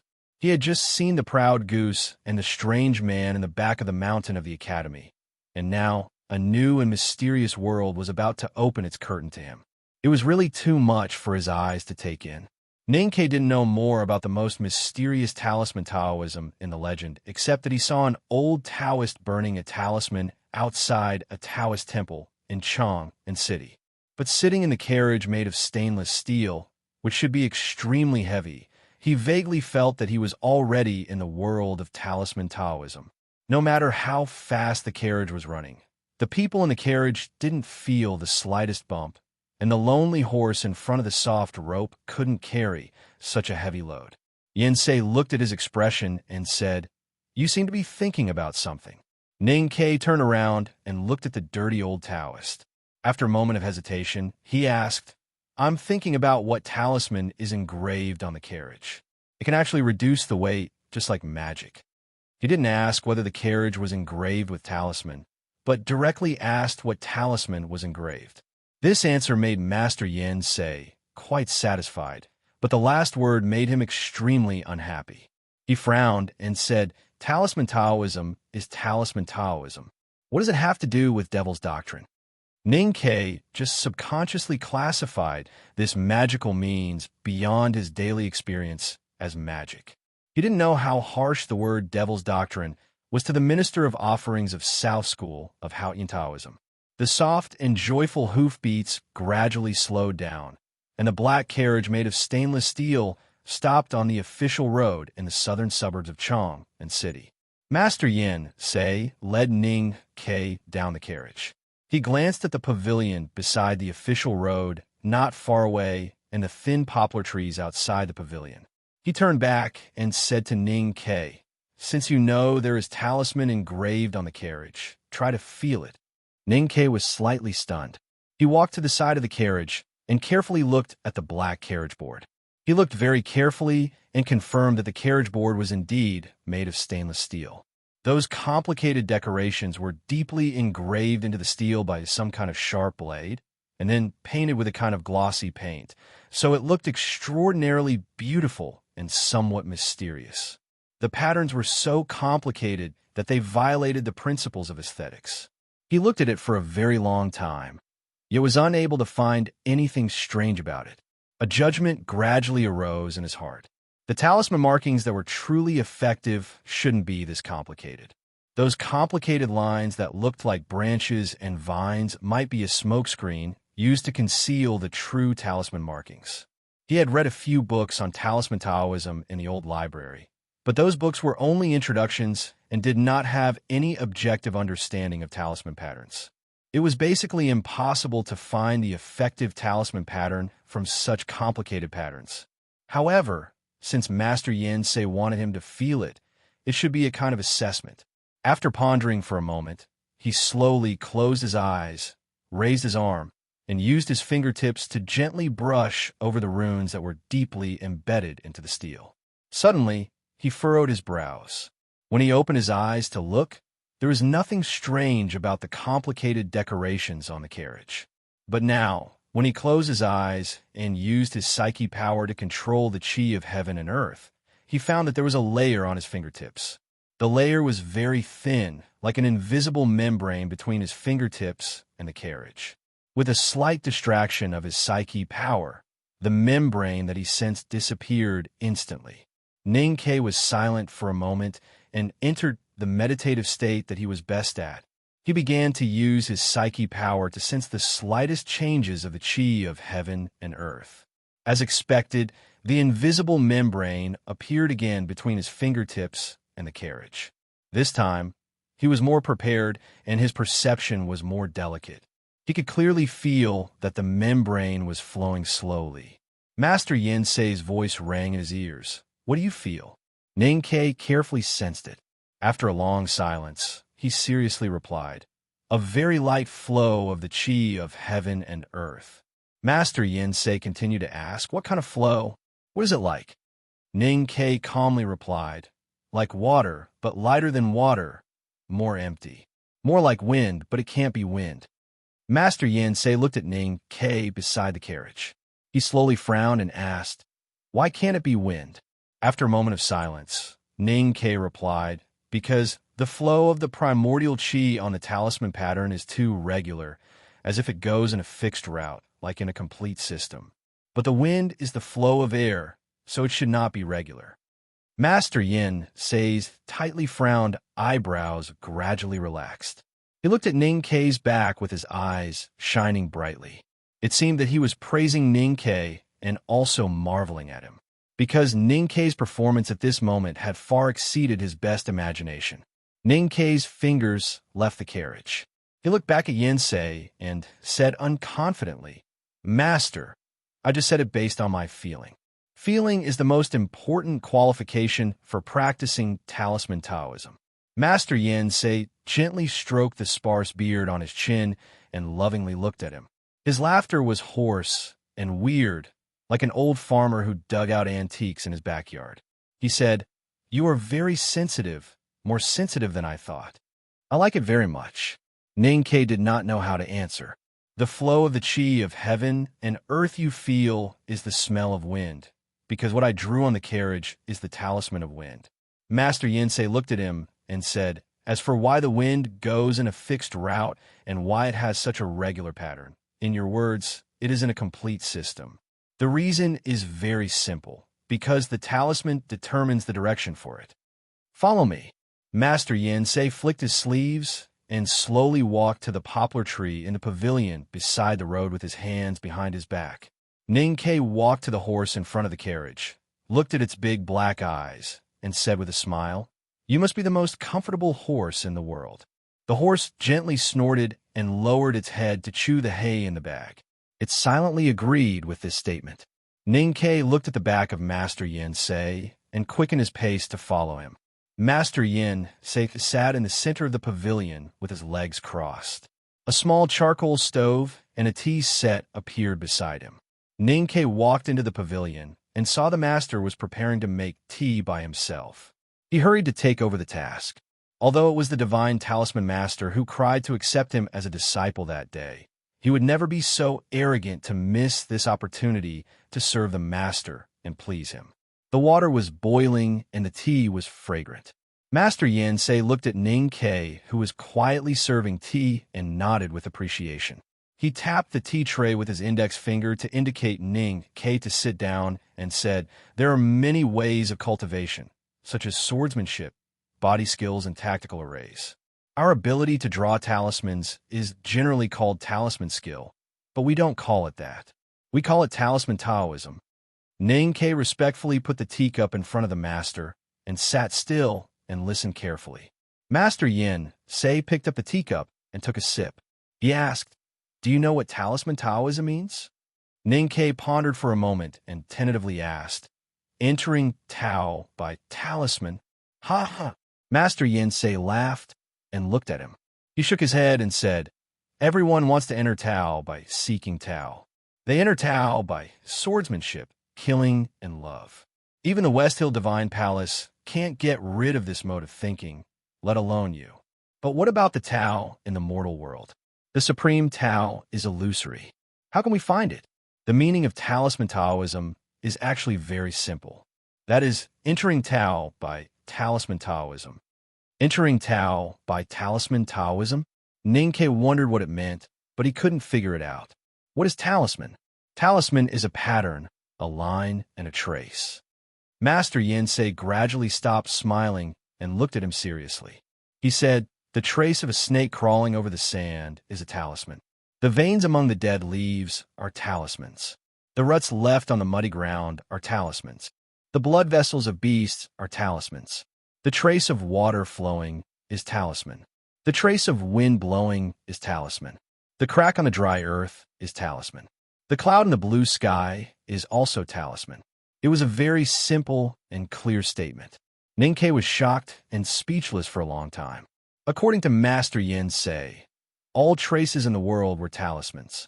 This idea had completely exceeded his realm of thinking. After a long silence, he asked, "Master, is drawing talisman imitating all traces in nature?" Master Yin Sei was slightly stunned. He looked at him and said with a smile, "That's a painter, not a talisman master." A few green leaves were blown off the branches by the wind on the side of the road, but before they fell into the slightly wet field, they were picked up by a gust of wind and gently floated to the top of the pavilion. They fell on the tiles that had been washed dark by the rain and made a few light popping sounds. The blood vessels of beasts are talismans. This kind of talisman can only maintain their survival. The trace of water flowing is talisman. This kind of talisman can only make them go from high to low according to the decree of Hao Yin. The veins among the dead leaves are talisman. This kind of talisman can only make them pour the nutrients and water absorbed by their roots into the leaves, as they have done for hundreds of millions of years. Master Yin Sei calmly said, "These talismans are all natural talismans. They are born in nature and wither in nature. They coexist with the chi of heaven and earth, just like the truth that each of us lives in this world."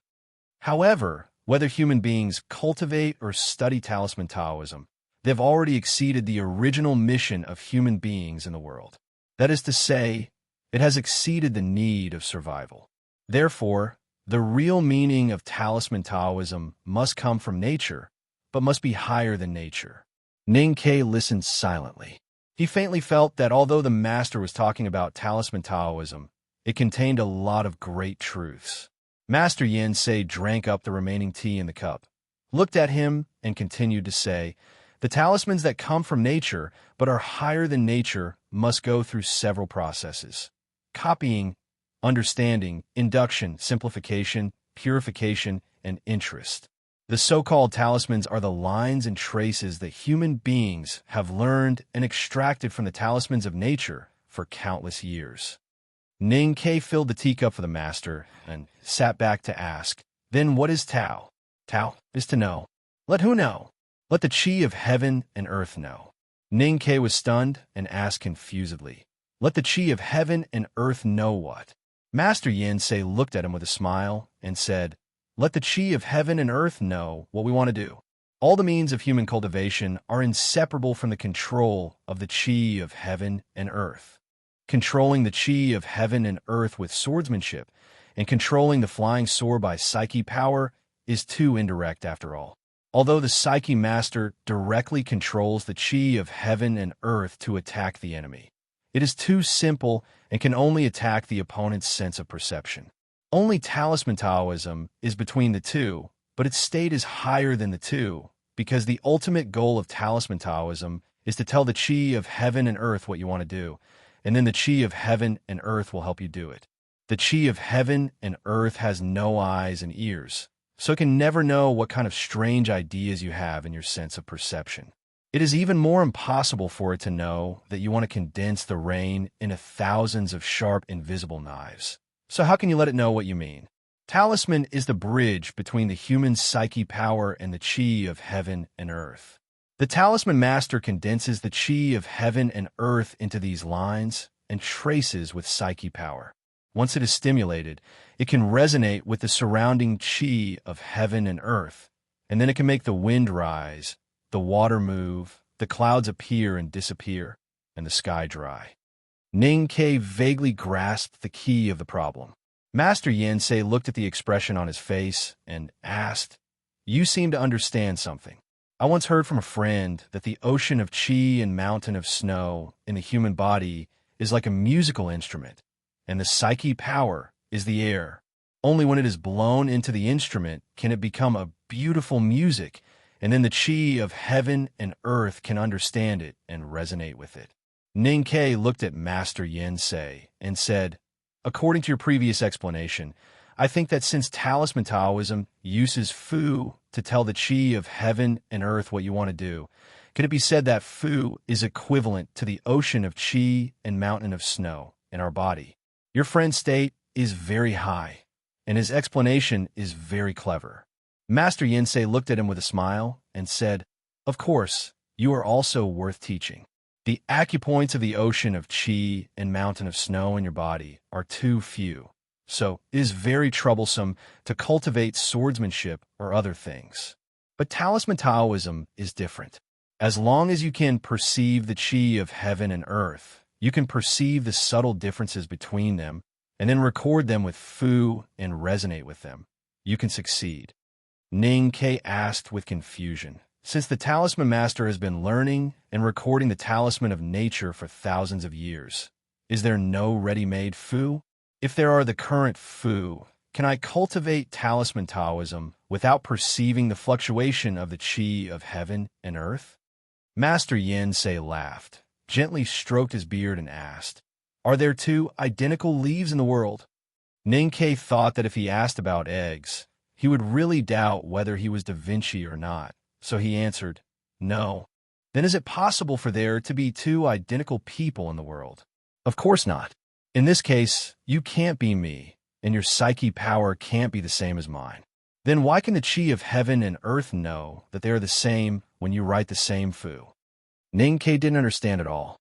Master Yin Sei looked at him and said calmly, "For Talisman Master, our psyche power is like countless different words, and the so-called Fu is the combination of these words.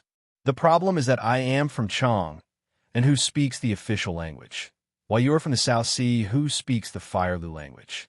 We put our words into the same combination, so it is absolutely impossible for us to write the same article.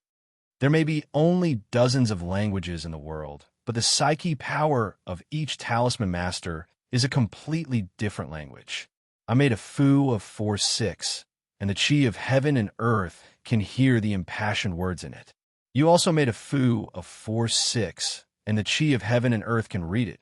But the qi of heaven and earth is at a loss, wondering why this guy's words are so incoherent and what does he want to say?" Ninkei understood and bowed deeply to Master Yin Sei, expressing his gratitude. There are settings in my previous novels, but the worldview was very crude. If I could avoid it, I would avoid it. I didn't avoid it in this show a Yi from the beginning. I think it's very courageous and bold to do so, and I firmly believe that this illusory world is self-justifying. Just like today's chapter, maybe it is only 4,000 words in your eyes, but such 4,000 words are much more difficult to write than the 10,000 words when I was climbing the mountain. I am proud of myself when I write it. I know many people don't like to see me being narcissistic and long-winded, so don't look at me. I can't suppress my pride. Except for a few days of self-doubt every month, for most of my life, I always feel that I am great at writing novels and making up stories, but I don't like to cast pearls before swine. Since I am such a bright big white pig, I am very afraid that you can't see my whiteness, my fatness, and my goodness, so I can't help but often jump out to remind you of my greatness. Finally, I want to flatter you. You like to read my novels and make up stories, which shows that your appreciation ability is also very great. Good night. To be continued. If you like this work, you're welcome to vote for recommendation or monthly vote. Your support is my biggest motivation. Chapter 173. Ninkei looked at the half cup of cold tea in front of him and concentrated on thinking about the master's words at this time. Master Yin Sei smiled slightly and raised his skinny arm. He simply drew something in the air in front of him with his index finger. The air in the pavilion suddenly became dry. A weak flame magically appeared in front of Ninkei and then disappeared with a poof. He was so scared that he almost jumped up from the ground.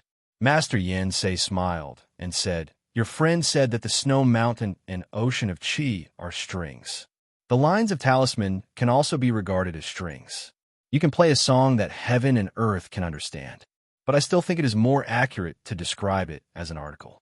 Talisman can not only let heaven and earth understand the beauty of the melody, but also can express ideas more clearly and find more subtle differences besides movement and stillness." After saying this, Master Yin Sei raised his right hand again and drew 6 lines in the air with his index finger.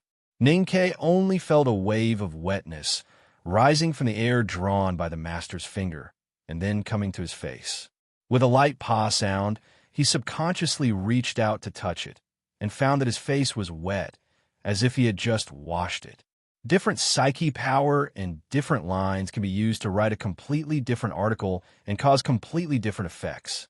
Master Yin Sei looked at Ninkei, who kept touching his face like an infatuated fool, and said with a smile, "I teach you Talisman Taoism to teach you how to write an article."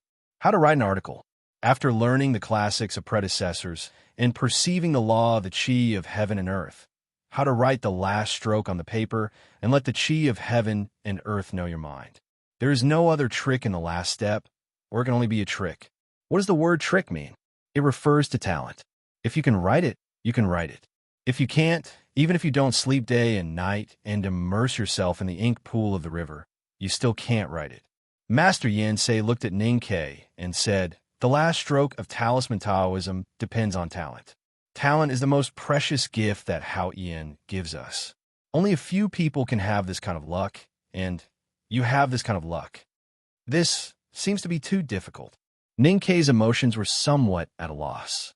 He had seen a miracle, but he did not know how the miracle had happened. The master had talked and talked, but in the end he still walked back to the old path of metaphysics. He did not hear any operational guidance.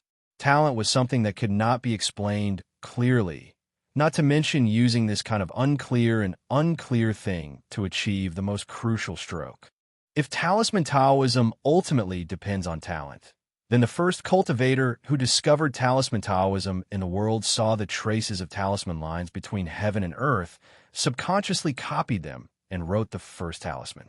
According to you, talisman Taoism can't be inherited. Then how could, he deliberated over his words and continued, pass on this civilization?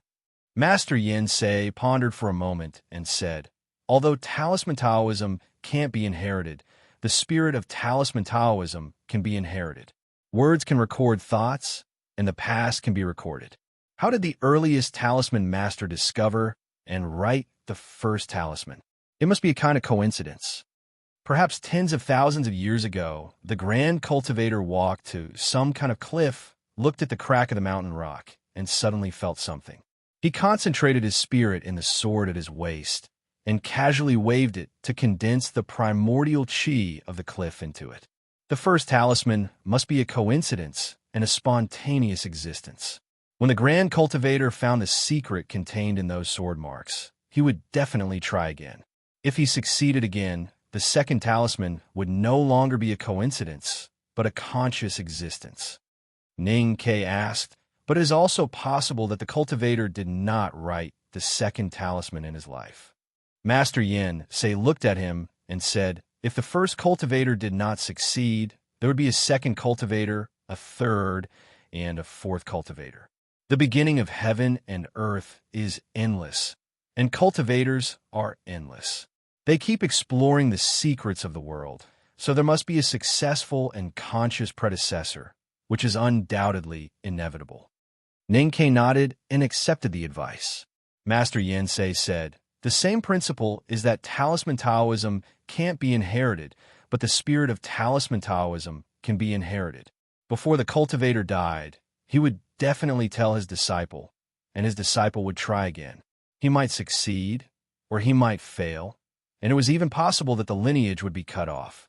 But I believe that after countless years, there will be another grand cultivator who finds the secret of talisman Taoism and passes it on to his disciple. That disciple will try again. If he succeeds, the lineage will be inherited again, until finally there is a lineage that succeeds, and the lineage has been inherited until today. Ning Kei raised his head and said with emotion, it's really a big wave washing away the sand. I don't know how many grand cultivator skills have not been inherited. It's not a big wave washing away the sand, but more like climbing a mountain that can never be climbed to the top. Some people are forced to stop at the foot of the mountain, and some people climb to the mountainside, but are blown off the cliff by the mountain wind. Today, the inheritance of talisman Taoism has reached the peak now. But if you look into the future, you will know that this mountain is infinitely high. Master Yensei looked at him and sighed. It's too difficult for talisman Taoism to appear. The word difficult can't describe the inheritance of talisman Taoism until today. It's like a tragic and stirring scene of a man guarding the pass. That's why I'm so excited when I find that you have potential. Since you're lucky to have this potential, you must cherish it, not only for yourself, but also for talisman Taoism itself. Ning Kei heard the endless sorrow of vicissitudes, and his body became slightly stiff, as if he saw those pictures in countless years. In ancient times, a tribal wizard in animal skin came to a cliff cave to rest after presiding over a sacrificial ceremony. The tribal wizard sang an obscure song and picked up a red stone to draw a picture on the wall of the cave. The wizard wanted to describe that the fire was very good, very beautiful, and very red today. But he didn't expect that the painting was only half finished, and then it burned on the wall of the cave. The wizard screamed and fell to the ground in embarrassment.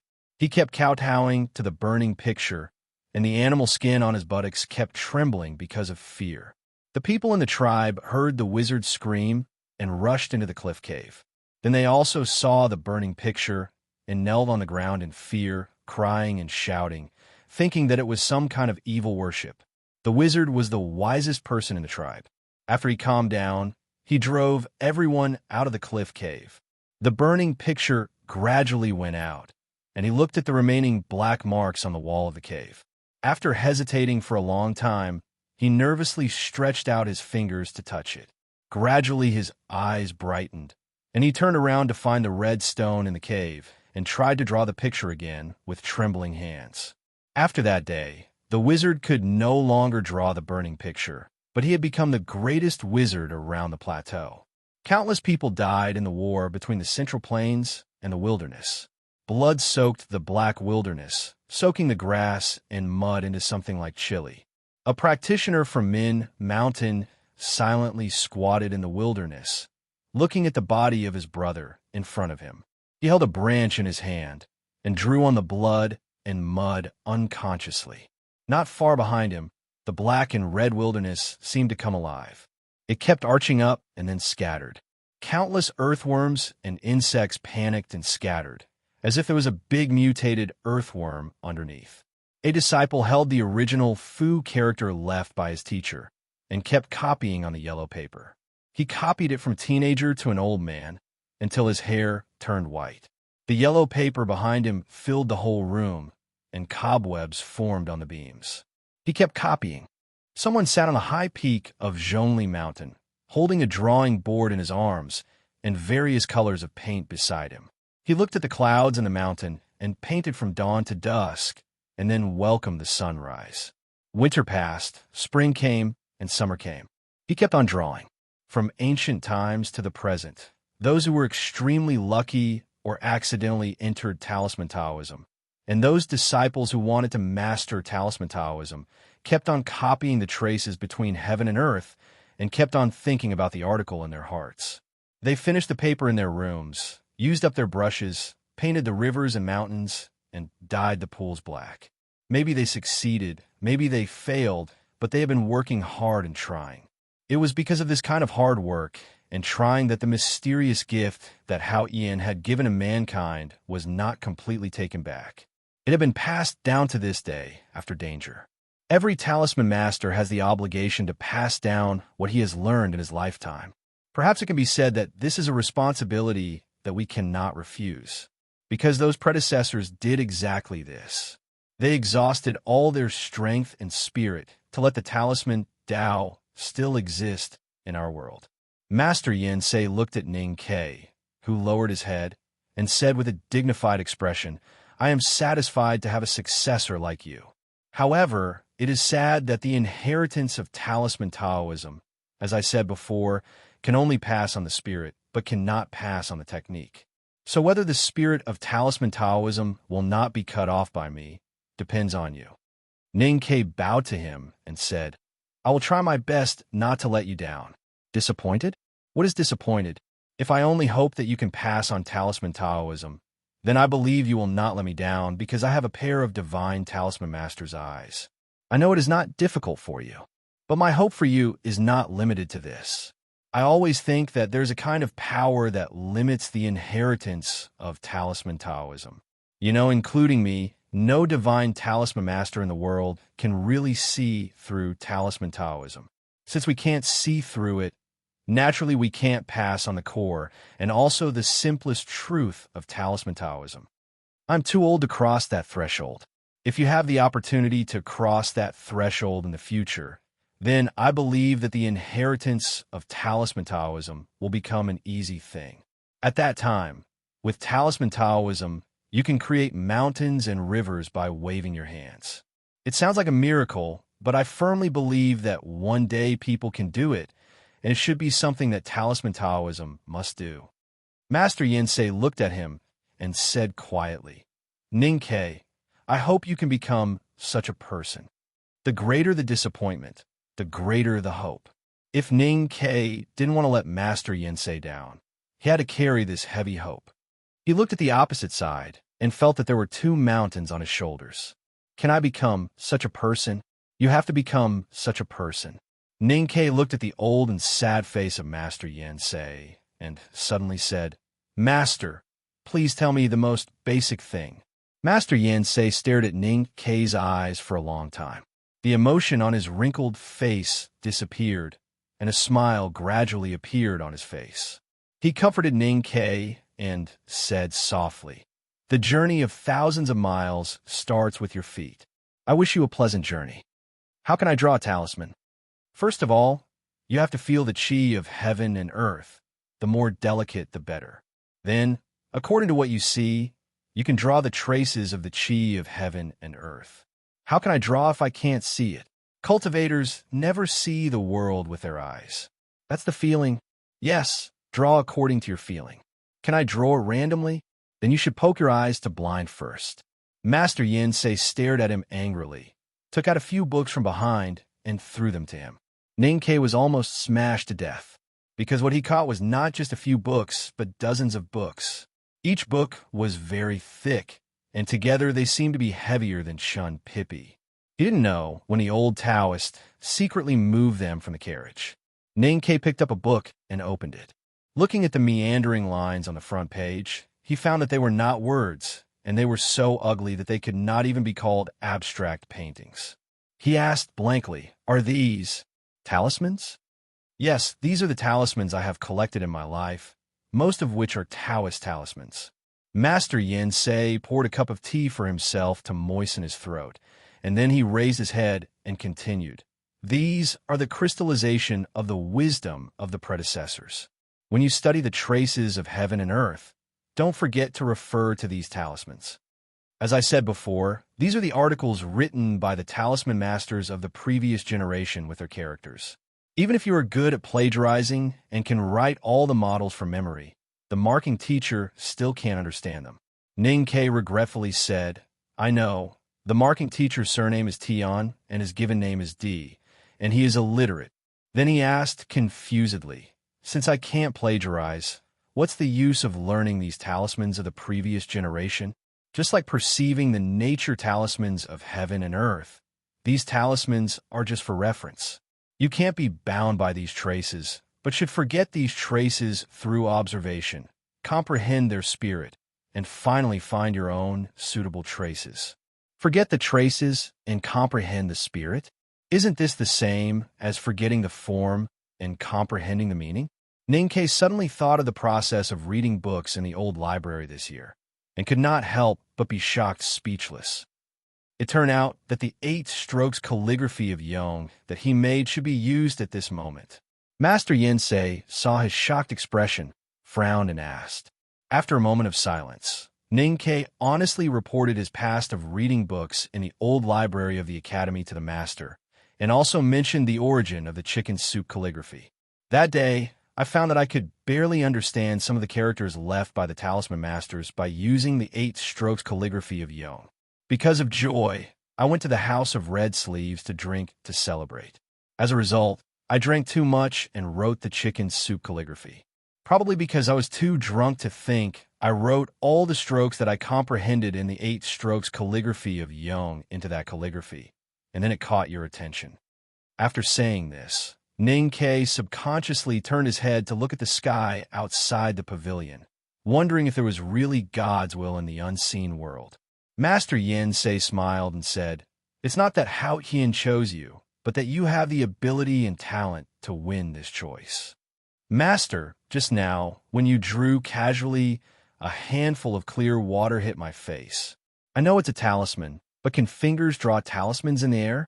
If every talisman master's talisman is unique, then every talisman should be absolutely the same. Perhaps it could be controlled by pen and ink, but how can it be controlled by casual drawing? Even pen and ink can't guarantee that every talisman is exactly the same because you use different paper and the speed of ink is also different. Talismans move with the talisman master's mind, so the subtle difference is not too important. On the contrary, as long as this subtle difference is not against the will, it can often conform to the talisman master's psyche power at that time, and the effect is better. Master Yin Sei continued, as for drawing talismans with fingers in the air, compared with pen and ink, it is more unstable. But the talisman master who can draw talismans without objects has already completely mastered his own psyche power. In other words, the previous drawing is different from the latter, but the final effect is exactly the same. Ning Ke asked, what kind of talisman master can completely master his own psyche power and thus draw talismans without objects? Master Yin Sei pointed to his nose and said with a smile, Divine Talisman Master. Ning Ke was deeply shocked and frustrated. I divide talismans into two kinds, definite and infinitive. Definite talismans rely on external objects, whether it is pen and ink engraving or sculpture. It takes a long time to draw talismans, but the final power is greater. Talismans without objects are infinitive, which can be completed in an instant, but the power is ordinary. Hearing the two words definite and infinitive, Ning Ke's mind was refreshed, and he thought of the familiar verb features, such as soil, soil, soil, and so on. Then he immediately came to his senses and remembered that he was learning talisman Taoism in the pavilion instead of learning English in the special class. He rubbed his face angrily and asked, in this case, why do you still need to learn infinitive? It seems very difficult. Master Yin Sei looked at him as if he was looking at an idiot and said, Talisman Taoism is indeed powerful, and cultivators in the same state. Even psyche masters can't defeat talisman masters. But this is just a theory on paper. What if I really fight with other cultivators? Liu Bai's flying sword breaks through the air, and I have to look for pen and ink everywhere in a hurry? When I perceive the damn flying sword coming from the clouds, I only need to use my psyche power as ink, and then I can stop it by drawing talismans in the air. Then I can think of a way to draw talismans to fight back. At this time, what's the use of pen and ink? Listening to Master Yin Sei's proud and complacent explanation, Ning Ke felt that something was wrong. After a moment of hesitation, he asked curiously, Master, have you ever fought with Liu Bai, the Sage of Sword, who is the strongest in the world? Metaphorical. Master Yin Sei roared angrily, but he thought in his heart, my arm was hurt by Liu Bai's sword, but I also erased half of his eyebrows. Would I tell you about this glorious record? If you don't want to be shot by the enemy's arrow when you just go to the battlefield, infinitive is a must. But you said before that only divine talisman masters can master the talisman of nothing. You are extremely talented in talisman Taoism, and you have met such a great talisman Taoism master like me. How difficult it is to become a divine talisman master. After going back, first memorize these pamphlets, and then carefully understand the qi of heaven and earth. Ning Ke stared at the pile of thick books beside him, thinking that these were pamphlets. Master Yin Sei frowned and regretfully said, You are still in the no-doubt state, and you can only preliminarily understand the law of the flow of the qi of heaven and earth. If you have already been in the see-through state, you can blend into the qi of heaven and earth, or if you have simply entered the knowing destiny state and fundamentally mastered the law of the qi of heaven and earth, plus your talent in talisman Taoism, it will be much easier to cross the first level. Ning Ke was speechless, thinking that if I can know destiny, why should I learn talisman Taoism, so troublesome? Master, in your opinion, according to my talent, how many years can I become a divine talisman master like you? If you concentrate on talisman Taoism, you can leave the academy and follow me to the mountain to practice hard. About 10 years. Ning Ke sighed regretfully and said, 10 more years. Master Yin Sei angrily said, 10 years later, you are not yet 30 years old. If you can really become a divine talisman master at that time, you can at least be ranked in the top 3 in the history of cultivation for 1,000 years. Don't you feel satisfied? Ning Ke was scolded and lowered his head. Of course, he didn't feel ashamed, but a little proud. He thought that his talent in talisman Taoism could be ranked in the top 3 in the history. After knowing this, Would Chen Pippi feel ashamed? Master Yansei looked at Ning Kei's head, and his expression gradually became clear.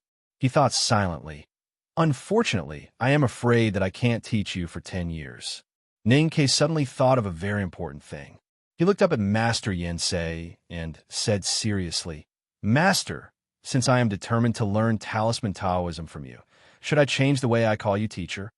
After thinking for a moment, Master Yansei shook his head and said, "Since you have entered the second floor of the academy, the headmaster of the academy is your teacher. Then there is no second person in the world who is qualified to be your teacher. You can call me Master. It sounds good." Ning Kei heard Master Yansei's respect for the headmaster of the academy. After a moment of silence, he said with a smile, "Then how about calling me teacher?" Master Yansei smiled slightly and thought that he was really a smart boy. Ning Kei was certainly smart. He had proved himself in his previous life, and he was constantly proving himself in this life. However, calling Master Yansei teacher had nothing to do with his inborn intelligence.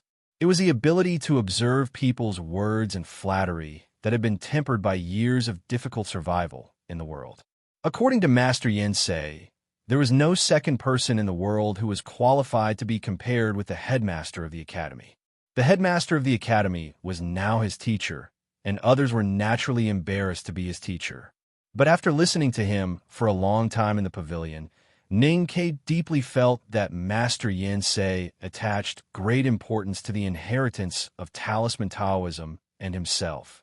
Of course, he wanted to have a formal title of teacher and student. After I started to call Master Yansei Master, TSK, the atmosphere in the pavilion was really good. The teacher and the student were harmonious, talking and laughing. Master even gave me a gift for our first meeting. Why didn't he give me one in the beginning? In the old brushpen shop on Lin 47th Street, Ning Kei sat in a round chair and held a teapot, like a storyteller. Sang Sang was repairing the shop door that was damaged the day before yesterday with a hammer and ignored him. Not getting a response, Ning Kei was a little bored and lectured. "Can't you pay attention to what I say?" Sang Sang was measuring the size of the plank that she asked from the carpenter's shop during the day. She answered, "I am busy." Ning Kei said angrily, "Your young master, will become a legendary divine talisman master in 10 years. Why are you not excited at all?" Sang Sang turned back and looked at him, saying, "Young master, that will happen in 10 years. But we must repair the door today." Ning Kei put the teapot on the table and said, "Don't repair it. Go buy something for me first." Sang Sang asked confusedly, "What are you in a hurry to buy at this time? The door hasn't been repaired yet." Brush, ink, cinnabar, and other messy materials. Ning Kei wrote a note and handed it to her, saying, 10 years to become a divine talisman master is really too slow. I want to start learning talisman Taoism right now. Seize every minute. Seize every minute." Sang Sang opened her bright willow-shaped eyes and looked at him, who was dancing with joy. She hesitated and called, "Young master." "Yes, what's up? Are you confused because of happiness?" "Maybe a little. First of all, I strongly want the monthly vote. If I don't want it, it will be unjustifiable. Please vote your monthly vote. I promise you that Ning Kei will become a divine talisman master within 2 years. These words really deserve to be slapped. Slap me with a monthly vote. Secondly, tomorrow is the birthday of my eldest daughter, Tang Ting, my leader, and I wish her a happy birthday. Don't be silly, be sensible, and be healthy and happy. At the same time, tomorrow is the birthday of my daughter, Lon Lon, my leader, and I also wish her a happy birthday. Don't be silly, take more beautiful photos and less Photoshop, and be healthy and beautiful. Thirdly, I have been holding back the fact that tomorrow is the birthday of the most beautiful woman in the world. That woman is my mother. I will call her tomorrow and tell her some mushy words. I won't say anything else. I don't know what good day tomorrow will be. I think it over and over again. Tomorrow is Saturday, a good day to rest. I will go out and drink with my friends. I am so happy. I wish you all a good weekend. Finally, I seriously recommend a new book, vivid and lively. The book number is 219-1385. The author is Zhu Jiaozhu. The quality of the book is guaranteed by books such as Shaoxian, is poisonous and moving mountains. I feel very comfortable and at ease when I recommend it. P.S. This is the revised version of 2011-121-70114. I have corrected some typos and some terrible omissions. Haha. To be continued. If you like this work, please come to vote for me. Your support is my biggest motivation. Chapter 174. The senior brothers and sisters in the back mountain of the academy were either from isolated islands in the South Sea or other countries, or their families were far away. None of them were from Chang. After seeing second brother's fresh and pleasant little attendant, Ning Ke once thought of taking Sang Sang to live in the back mountain. However, he thought that he was just a newcomer in the academy and was not qualified to be compared with second brother. If he made such a request when he just entered the back mountain, it would make others feel that he was too arrogant. Secondly, the back mountain was beautiful but lacked the market atmosphere. Therefore, he became the only day student in the back mountain of the academy. Sang Sang hurriedly went to the West Lane to buy a lot of brushes, ink, and strange materials according to the list he made. Then she began to cook and reported to him the business situation of the old brush pen shop today while cutting vegetables. Business is very good today, especially in the morning.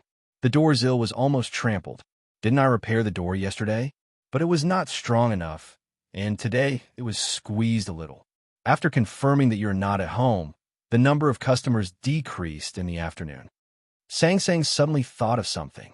She wiped her wet hands on her apron and went back to the inner room to take out a thick stack of name cards and invitations. She put them on the desk and said, "A lot of people left these things and invited you to come to the mansion for a gathering. Because there were too many people and the names were written on the cards, I didn't write them down." Ning Ke glanced at the invitations and name cards, and then looked at the classics of Talisman, which were as high as a hill. He thought that he was already very busy at this time. How could he have time to attend these appointments? After thinking for a while, he said to Sang Sang, "After dinner, you can choose these invitations and put the important ones aside to be dealt with later." How?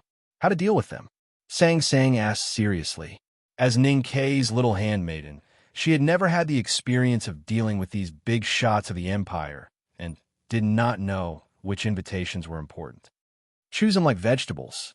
Keep the fresh and expensive ones, and put aside the stale and cheap ones. As for what is fresh and expensive, I have told you about the official system of the empire before. Do you still remember?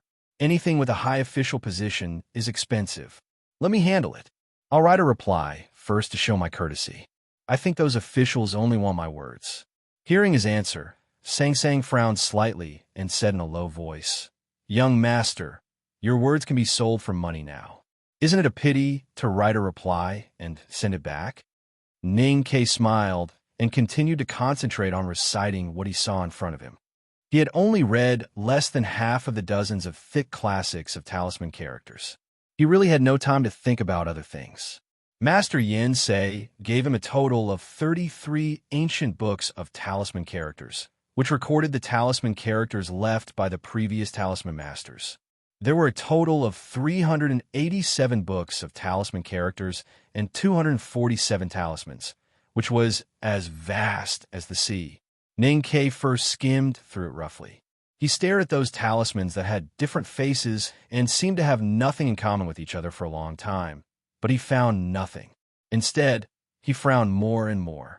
According to Master Yin Sei, these talismans were only for him to refer to and experience. As for how to finish the final stroke, it all depended on his own understanding. However, these ink balls looked like tadpoles, graffiti, raindrops, and silk lines, but they were not like words or paintings. How could he refer to and experience what he needed from them?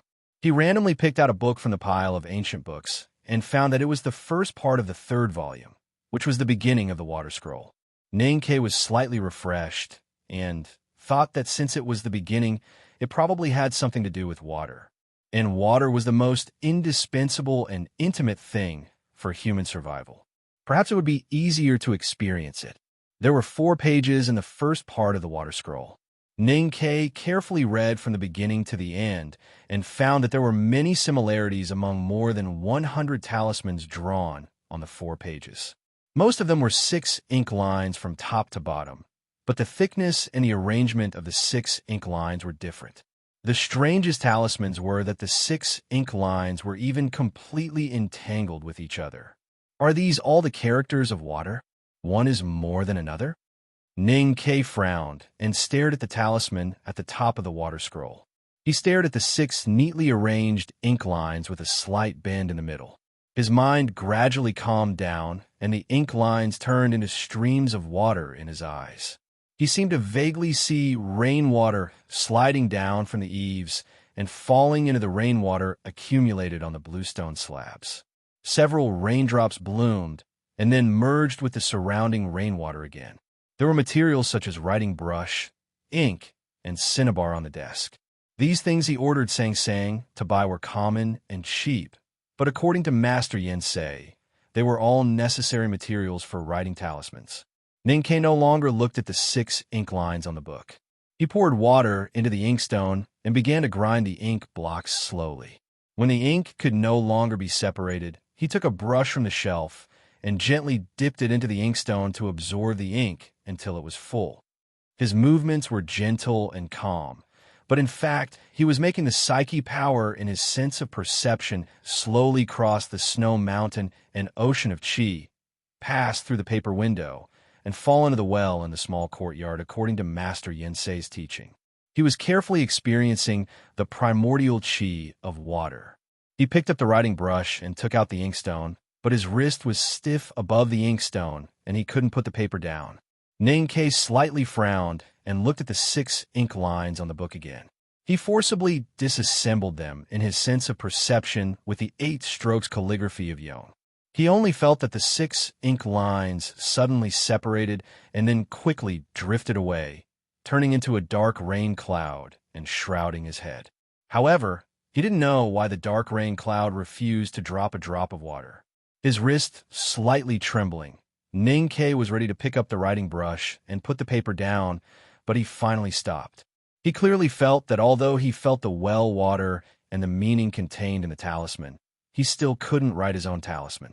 He couldn't connect his own feeling with the water in the well. It was wrong after all. In the dead of night, the candlelight was gradually lit. There were 2 bowls of vegetables and a bowl of white rice on the desk. A bowl of water under the lamp was gently swaying in the night wind. Ning Ke stood by the window and the desk, looking at the talisman on the water scroll. His body was stiff, and his right hand holding the writing brush trembled slightly. He had been in this position for a long time, but the writing brush in his hand still couldn't fall on the paper. Sang Sang sat by the bed and embroidered shoes. She looked up at him from time to time. She had already eaten a few hours ago, but she didn't ask Ning Ke to eat because she knew that Ning Ke was in big trouble at this time. She knew that Ning Ke had started a work hard-out habit. Although she was worried, she was used to it, so she kept silent. Ning Ke had a very good, but also very bad quality. Every time he encountered a problem that he was interested in and wanted to solve, he would put all his attention into the process of solving the problem. He couldn't sleep at all before he solved the problem. No matter how delicious the food was, it was as hard to chew as a candle in his mouth. He felt that the world around him didn't exist at all. In that world, he was regarded as a genius largely because he had the spirit to solve problems. However, this spirit was often a very troublesome thing for the people around him, because he would forget to eat, he would not be able to sleep, he would torment his body until it was extremely weak, and even his life would be in danger. He would only wake up when he finally solved the problem, or when he regained his rationality and confirmed that the problem was beyond his ability. When Ning Ke saw the article on the response of the Tao for the first time in the frontier fortress, he didn't sleep for half a month. He forced himself to meditate all the time so that he could feel the qi of heaven and earth around him. Sang Sang, who was still very young at that time, took care of him for half a month. In the end, even the former general of the city of Wei couldn't stand it and asked his soldiers to wake Ning Ke up with whips. After that, Ning Ke and Sang Sang both fell seriously ill. It was the same when he went to the old library at the beginning of last year. At that time, Ninkei stayed up until he passed out and was thrown out of the building. He went home in a carriage with a pale face and vomited like a drunkard until he vomited blood. It was Sang Sang who guarded him by the bed every night. After finishing the embroidery, Sang Sang raised her head and rubbed her sore wrist. She glanced at Ninkei, who was in a daze beside the desk, and then lowered her head to embroider the soles of shoes, hiding the worried look in the deepest part of her eyes. Over the years, she had been used to Ninkei's crazy behavior when he solved problems. Over the years, Ninkei had gotten used to having someone take care of him whenever he went crazy trying to solve problems. Late at night, the oil ran out and the lights went out. Sang Sang, who had fallen asleep at the head of the bed, woke up. She rubbed her eyes and looked at the bright sky outside the window. She found that Ninkei was still standing in front of the desk, still maintaining the posture of holding the brush pen. Sang Sang walked over and opened the window. She looked back at the desk and found that there was not even a dot of ink on the white paper. Ninkei, who had been suffering for a whole night, was mentally exhausted and his dry eyes were bloodshot. Sang Sang stood by the window and stared at Ninkei's eyes for a long time. She found that he could not see her at all. She shook her head and went out of the room to boil water for cooking. Ninkei woke up from a state of mind when a steaming hot towel was placed on his face.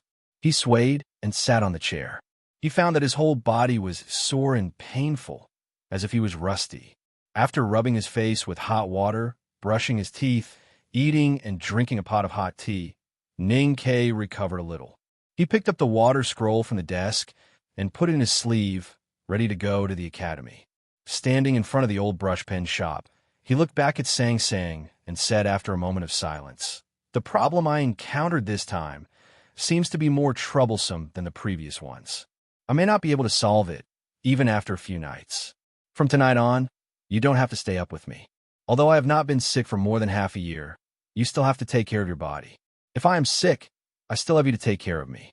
If we are sick, we can't ask Aunt Wu next door to take care of us." Sang Sang nodded. When he arrived at the academy, classes had already started in the study rooms. Ninkei walked alone to the old library according to the route he took yesterday. He took a deep breath and walked into the fog in front of the mountain road. When he came out of the fog, it was still the clear morning light and the beautiful scenery of the cliff plateau. On the horse carriage from Chong into the academy, Ninkei closed his eyes and rested all the way. He felt a little better and looked at the beautiful scenery. He held the book in his sleeve tightly and confidently thought that he could lie on the lawn for a while and then continue to read.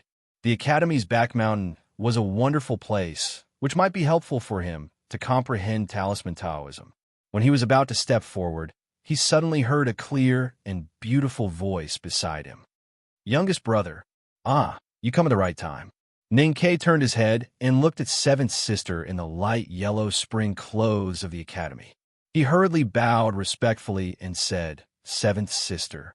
Seventh Sister looked at his eyebrows and eyes curiously and asked with concern, "Why do you look so tired?" The biggest difference between a senior sister and a senior brother was that the senior sister was definitely a woman, and Seventh Sister was a very young and beautiful woman. No matter how old a man was, he would never admit that he was tired in front of a young and beautiful woman. So Ninkei answered with a smile, "I entered the academy's back mountain yesterday and was a little excited, so I didn't sleep well." "Oh, I don't need to worry about anything." Seventh Sister took out a note from her sleeve and handed it to him. She said with a smile, "You know I'm responsible for the maintenance of the tactical array in the fog. This month is the day for major repairs, and we need a lot of materials. So please go to the front yard to get some materials. You can go directly to Professor Wenlon." Ninkei slightly opened his mouth and began to regret his answer when he thought of Chun Pippi's proud laughter yesterday. He answered with a bitter face, "Yes, Seventh Sister." "Hurry up." Seventh Sister smiled and said with some embarrassment, "There are some materials for the cloth in the array that need to be changed later. Youngest brother, please do it." Ninkei opened his mouth wider and pointed at the thick fog behind him helplessly. He said, "Senior Sister, do you mean I have to go into the fog to help you change the materials later? My eyesight is not good in the fog." Seventh sister covered her sleeves and smiled like a weak woman. She patted his chest heavily like a reckless man and said, "Since I need your help, how can I let you be a blind man? I have to check the situation in the array pivot and can't go by myself. I have to trouble you. I don't deserve to be called trouble." Ning-Ke opened his eyes wide and said, "Or should I go to catch Shun Pippi first? It should be faster with two people." Youngest brother, although you were familiar with Pippi before you entered the mountain, he is your 12th senior brother after all. You should call him by his title. Seventh sister looked at him with a sweet smile and said, "Although the second floor of the academy is not as rigid and pedantic as those sects in the world, we still have to pay attention to things like respecting teachers and respecting Taoism and brothers and sisters." How could Ning-Ke not understand the hidden meaning in senior sister's words? As a youngest brother who had just entered the second floor of the academy, how could he refuse? The next day, when Ning-Ke came to the academy and entered the back mountain, he looked more haggard, his eyes more dry and bloodshot. He had not slept for 2 nights. Yesterday, he was ordered around the mountain by seventh sister like a coolie. Although it was the first time he had an intimate contact with the magic of the array and the fog, his spirit was extremely bad. Walking out of the mist, he thought of what seventh sister had said yesterday, which would take at least a month, and that it had to be finished before the headmaster and eldest brother returned. He felt cold all over. He lowered his body like a field mouse and slipped into the back of the mountain that was densely covered with the spring forest. After entering the back mountain, he did not take the ordinary mountain path, but went to the dense forest. Seeing that the mirror-like lake on the cliff platform was getting smaller and smaller, and the thread-like waterfall on the opposite cliff was getting thinner and thinner, he thought that seventh sister would not be able to find him. He could not help but feel relieved. He rubbed his tired and numb cheeks and leaned against an old pine behind him to look into the distance. It was very comfortable. Someone actually entered the mountain? It's you? Why are you here, youngest brother? Are you here to send us food? 2 vigorous and tired voices suddenly sounded from the side of the old pine. It was obviously 2 people talking, but their voices seemed to be mixed together, as if they were from the same mouth. Ning-Ke was shocked and looked back in astonishment. He saw a stone table on the side of the old pine, and 2 men with long beards and messy hair sat opposite each other. It was already the end of spring, and even the mountain was warm. However, the 2 men sitting at the stone table were still wearing the thick winter clothes of the academy, and their clothes were full of stains. He did not know how long they had not been washed. He instantly guessed that these 2 must be the 5th brother and the 8th brother introduced by Shun Pippi. He forcibly suppressed the shock in his heart, bowed respectfully, and said, "Ning-Ke greets you 2 senior brothers. Youngest brother, it's great that you are here. Come here quickly." A man with dirty hair and beard waved his hand tiredly and said. Ning-Ke did not know whether he was 5th brother or 8th brother. Ning-Ke walked over and found that the stone table was engraved with dense straight lines, which turned into a stone chessboard. There were dozens of black and white chess pieces on the chessboard, some in the east and some in the west. He could not see what was going on. At this moment, he was suddenly shocked. He looked down and saw that one of the senior brothers had put his hand into his arms. "Senior brother, I'm your 8th brother. 8th brother, why do you put your hand into my arms?" 8th brother took back his trembling hand and asked in confusion, "Youngest brother, why don't you have any food with you?" Ning-Ke was speechless and thought, "Are you 2 children asking for candy every time you see someone?" Youngest brother, "No, 12th, he came to us the night before yesterday and told us that from now on, you are responsible for sending us meals. So he did not send us meals yesterday, and you did not come either." 8th brother looked at him pitifully and said in a trembling voice, "Youngest brother, we have not eaten for 2 days and 2 nights. Why didn't you bring us any food today?" Ning-Ke opened his mouth wide, but could not say a word. He thought, "I have not slept for 2 days and 2 nights. Do I have to be responsible for your food?" Although this was what he was thinking, looking at the 2 senior brothers beside the stone puppet with messy hair and hungry eyes, he felt like he was looking at 2 pitiful birds waiting to be fed. He really couldn't bring himself to do it, so he sighed and said, "Then I'll go find food for you." fifth brother, who had been silent and only expressed his yearning for food with his eyes, suddenly became spirited when he heard that there would be food soon, and they would not starve to death. He stroked his long beard and said seriously, "Hey, don't worry.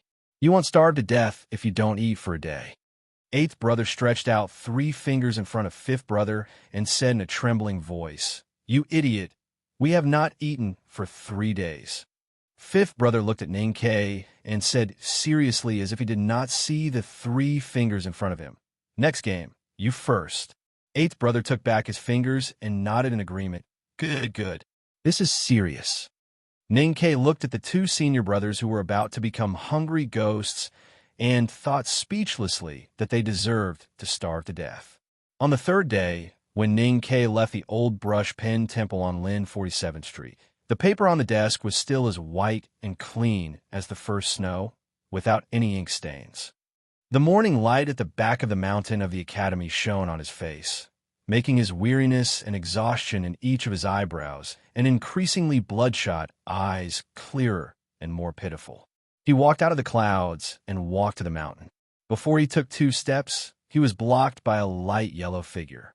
Seventh sister looked at him tenderly and said, "Youngest brother, I know you may have been busy yesterday, but you won't be too busy today, right?" Ninkei looked at seventh sister, lifted the heavy food box in his right hand, and said sadly, "Senior sister, I was dragged by fifth brother and eighth brother to play chess for a whole day yesterday.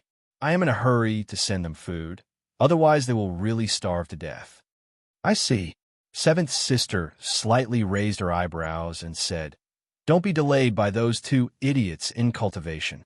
Playing chess and playing the zither is the end of cultivation after all. You can follow me to do a major repair of tactical arrays, which is good for your own cultivation." Ninkei repeatedly agreed and promised to go to the lake pavilion to watch senior sister embroider as soon as he came down from the mountain. Then he would work hard to help senior sister to maintain the tactical array. Only then could he get away. But he thought in his heart that he would not go down the mountain later. "Let's see where you can find me." Under the pine tree, Ninkei looked at the 2 senior brothers, who were so hungry that they could not even speak, but were still staring at the chess pieces on the field. He put down the food box and said, "2 senior brothers, hurry up and eat." The food box was opened. The food Sang cooked overnight was still warm and emitted a very faint fragrance. The 2 senior brothers trembled and sat up straight and began to eat. From time to time, they looked up at Ninkei bitterly and sighed vaguely with regret. Youngest brother is really not hiding his weakness. He is really bad at chess. Youngest brother really didn't give way. He has never played chess at all. Yesterday, Ninkei lost 12 games in a row under the pine tree. The 2 senior brothers finally confirmed that he was a lousy chess player without any foundation, so they no longer asked him to play chess. But for Ninkei, this was a real blessing, and he felt very comforted. After sending the food under the pine tree, he went to the depths of the clouds. He decided to take a rest or study the books left by Master Yensei during the half-day he stole. However, after a few steps, a person came out of the dense forest and flowers, grabbed his sleeve, and asked, "Youngest brother, where are you from? Where are you going?" Ninkei stared at the 11th brother, whose head was full of broken flowers, and suddenly had an impulse to cry. Fortunately, the 11th brother didn't ask who the youngest brother was, or he might faint on the spot. After a moment of silence, he shook off the 11th brother's wrist and rushed down the mountain, shouting, "Seventh sister, where are you? Let me help you." Between the lake pavilion at the foot of the mountain, the 7th sister's fingers holding the embroidery needle slightly stiffened.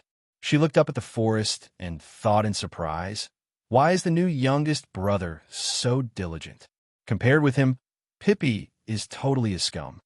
In the small courtyard in front of the waterfall, the 2nd brother slightly raised his eyebrows and praised the proud big white goose under the steps. The back of the mountain of the academy has been dull for many years, and the younger brothers and sisters are all shameless. Now, there is finally a youngest brother who is devoted to Tao. How can I not be gratified? Behind a toilet somewhere in the mountain, Chun Pippi, who was biting a chicken leg, wiped his oily face and turned his head to the depths of the forest. He sighed in amazement. To please the senior sister, you even flatter her. Ninkei, I'm really not as good as you. The sound of zither and flute in the dense forest of the cliff plateau gradually stopped, and a dialogue was heard. I suddenly remembered that we forgot one thing. Yes, we haven't invited the youngest brother to listen to the new song I composed last month. After entering the second floor of the academy, Ninkei's life was very full, even to the point that he was about to die of exhaustion. The writing brush in the old brush pen shop had never been put down, and the snow-white paper was still snow-white. He couldn't fall asleep every night, and when he entered the academy in the morning, he had to send food and water to senior brother Songxia. If he didn't want to be caught by the 11th brother to discuss philosophy, he would be enslaved by the 7th sister and occasionally be forced to appreciate the new music composed by the 92 senior brothers. At that time, he sat in the long grass and nodded sleepily. Unexpectedly, in the eyes of the 2 senior brothers, it proved that he was quite talented in music. If he didn't hear the meaning of the music, why did the youngest brother nod and praise so frequently? The hot towel Sang handed to him was getting hotter and hotter, but it still couldn't wash away his fatigue. Floating in the vast and mysterious world of talisman Taoism day and night, exhausted by the senior brothers and sisters of the academy, Ninkei's eyes were as red as a net, and his eyelids were like mountains. His eyes were dull, and his exposed fingers kept drawing fu characters in the air, copying the tens of thousands of characters he had memorized in his mind. He looked like a fool. In the meadow of the academy, Chu Yuxian looked at the miserable Ninkei and said in shock, "How did you become like this?" Sidu Alan and Jean Wucai handed over the mansion's invitation cards to invite him for a chat on behalf of the elders of their family. Hearing Chu Yuxian's words, they noticed that Ninkei looked extremely haggard and couldn't help but be shocked. Ninkei took the 2 invitation cards and put them in his arms. He looked numb with hands folded in front, and then walked to the back of the mountain, looking a little lost. The 3 of them looked at Ninkei's slowly walking back and were shocked speechless for a long time. Sidu Ilan shook her head hard to drive Ninkei's ghost-like face out of her mind. She murmured, "Is there a ghost on the 2nd floor? Shit, you saw a ghost." Chun Pippi was so scared that he directly jumped back 20 meters and then hesitated for a long time before walking back. He looked at Ninkei's face and was shocked speechless. Ninkei said weakly, "You are the one who saw a ghost." Chun Pippi nodded and said seriously, "Yes, you do look like a ghost now." Ninkei looked at the forest with a dull look and said, "I did see a ghost. I saw 2 ghosts in the back of the mountain of the academy who only knew how to play chess and even wanted to be fed. 2 ghosts who only knew how to play flute and zither purely for their own amusement. They couldn't even see that I was asleep, but they insisted that I sit there and listen to them. And a philosophical ghost who caught people and asked those **T questions. Then he turned his head to look at Chun Pippi and said painfully, "And you unfaithful coward. I know this is an inhuman life, but don't forget that I have been living like this for several years." Chun Pippi looked at Ninkei and answered timidly, "But no matter how hard it was, I didn't become like you now. What on earth has caused you to become like this?" "I am learning talisman Taoism from Master Yen Sei." Ninkei looked at him with a perplexed expression and said, "But after learning for so long, I still can't figure out the way. This thing is too difficult, and it's so difficult that I have no direction and no brain. That's why I'm not happy." "Have you used the 8 strokes calligraphy of Yom?" "I've tried everything, but I still can't find the way." Ninkei slowly lowered his head and said tiredly, "I actually have the feeling of fear and despair. Do you know? This is the first time in my life that I feel hopeless in learning." Chun Pippi thought of Ninkei's desperate look when he was cultivating and nodded subconsciously. Ninkei shook his head and said, "Even when I found that I couldn't cultivate in the city of Wei, I was not as desperate and wanted to give up as I am now. Because when I fell asleep, I always felt that I was meditating. But now, facing those classics of talisman, even if I enter a sleep-like state of meditation, I still clearly know that I can't do it." Chun Pippi looked at his haggard cheeks and dim eyes, and suddenly said, I will take you to a place to see a person. Ning Ke asked, Where? To see who? Don't let 11th brother hear your two questions. Chen Pippi joked. Ning Ke wanted to laugh when he heard this, but he was too tired to raise his eyebrows. Chen Pippi looked at his pitiful look and sighed. He grabbed his sleeve and walked to somewhere in the back mountain. When they came to a cliff, Chen Pippi stopped and looked at him. He said, Last time when you reached the top, you saw an old man. You thought he was also senior brother, but he was not. Ning Ke thought of the old man and asked, You said you didn't know how to call him. Chen Pippi said, I really don't know how to call him. That old man entered the back mountain of the academy very early, even earlier than eldest brother and second brother. We should call him Uncle Master, but the headmaster said that this old man was not a member of the academy. Suddenly, Ning Ke thought of many hidden side bosses in stories, such as the great wise man who pointed out the right path for the hero. He suddenly became excited and stared at Chen Pippi. He said, This old man is good at talisman Taoism. No. Chen Pippi shook his head and said, This old man doesn't know talisman Taoism. He doesn't know any cultivation methods. Ning Ke stared at Chen Pippi and asked, Then why did you bring me to see him? You said that this is the first time in your life that you are afraid of difficulties and want to give up. Then let me ask you, do you like cultivation? After a long silence, Ning Ke firmly answered, I like it. Chen Pippi looked at him and said, Since you like it, you should stick to it.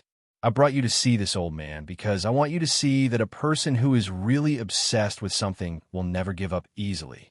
Since that old man can't cultivate, then what is he obsessed with? What does he like? Reading?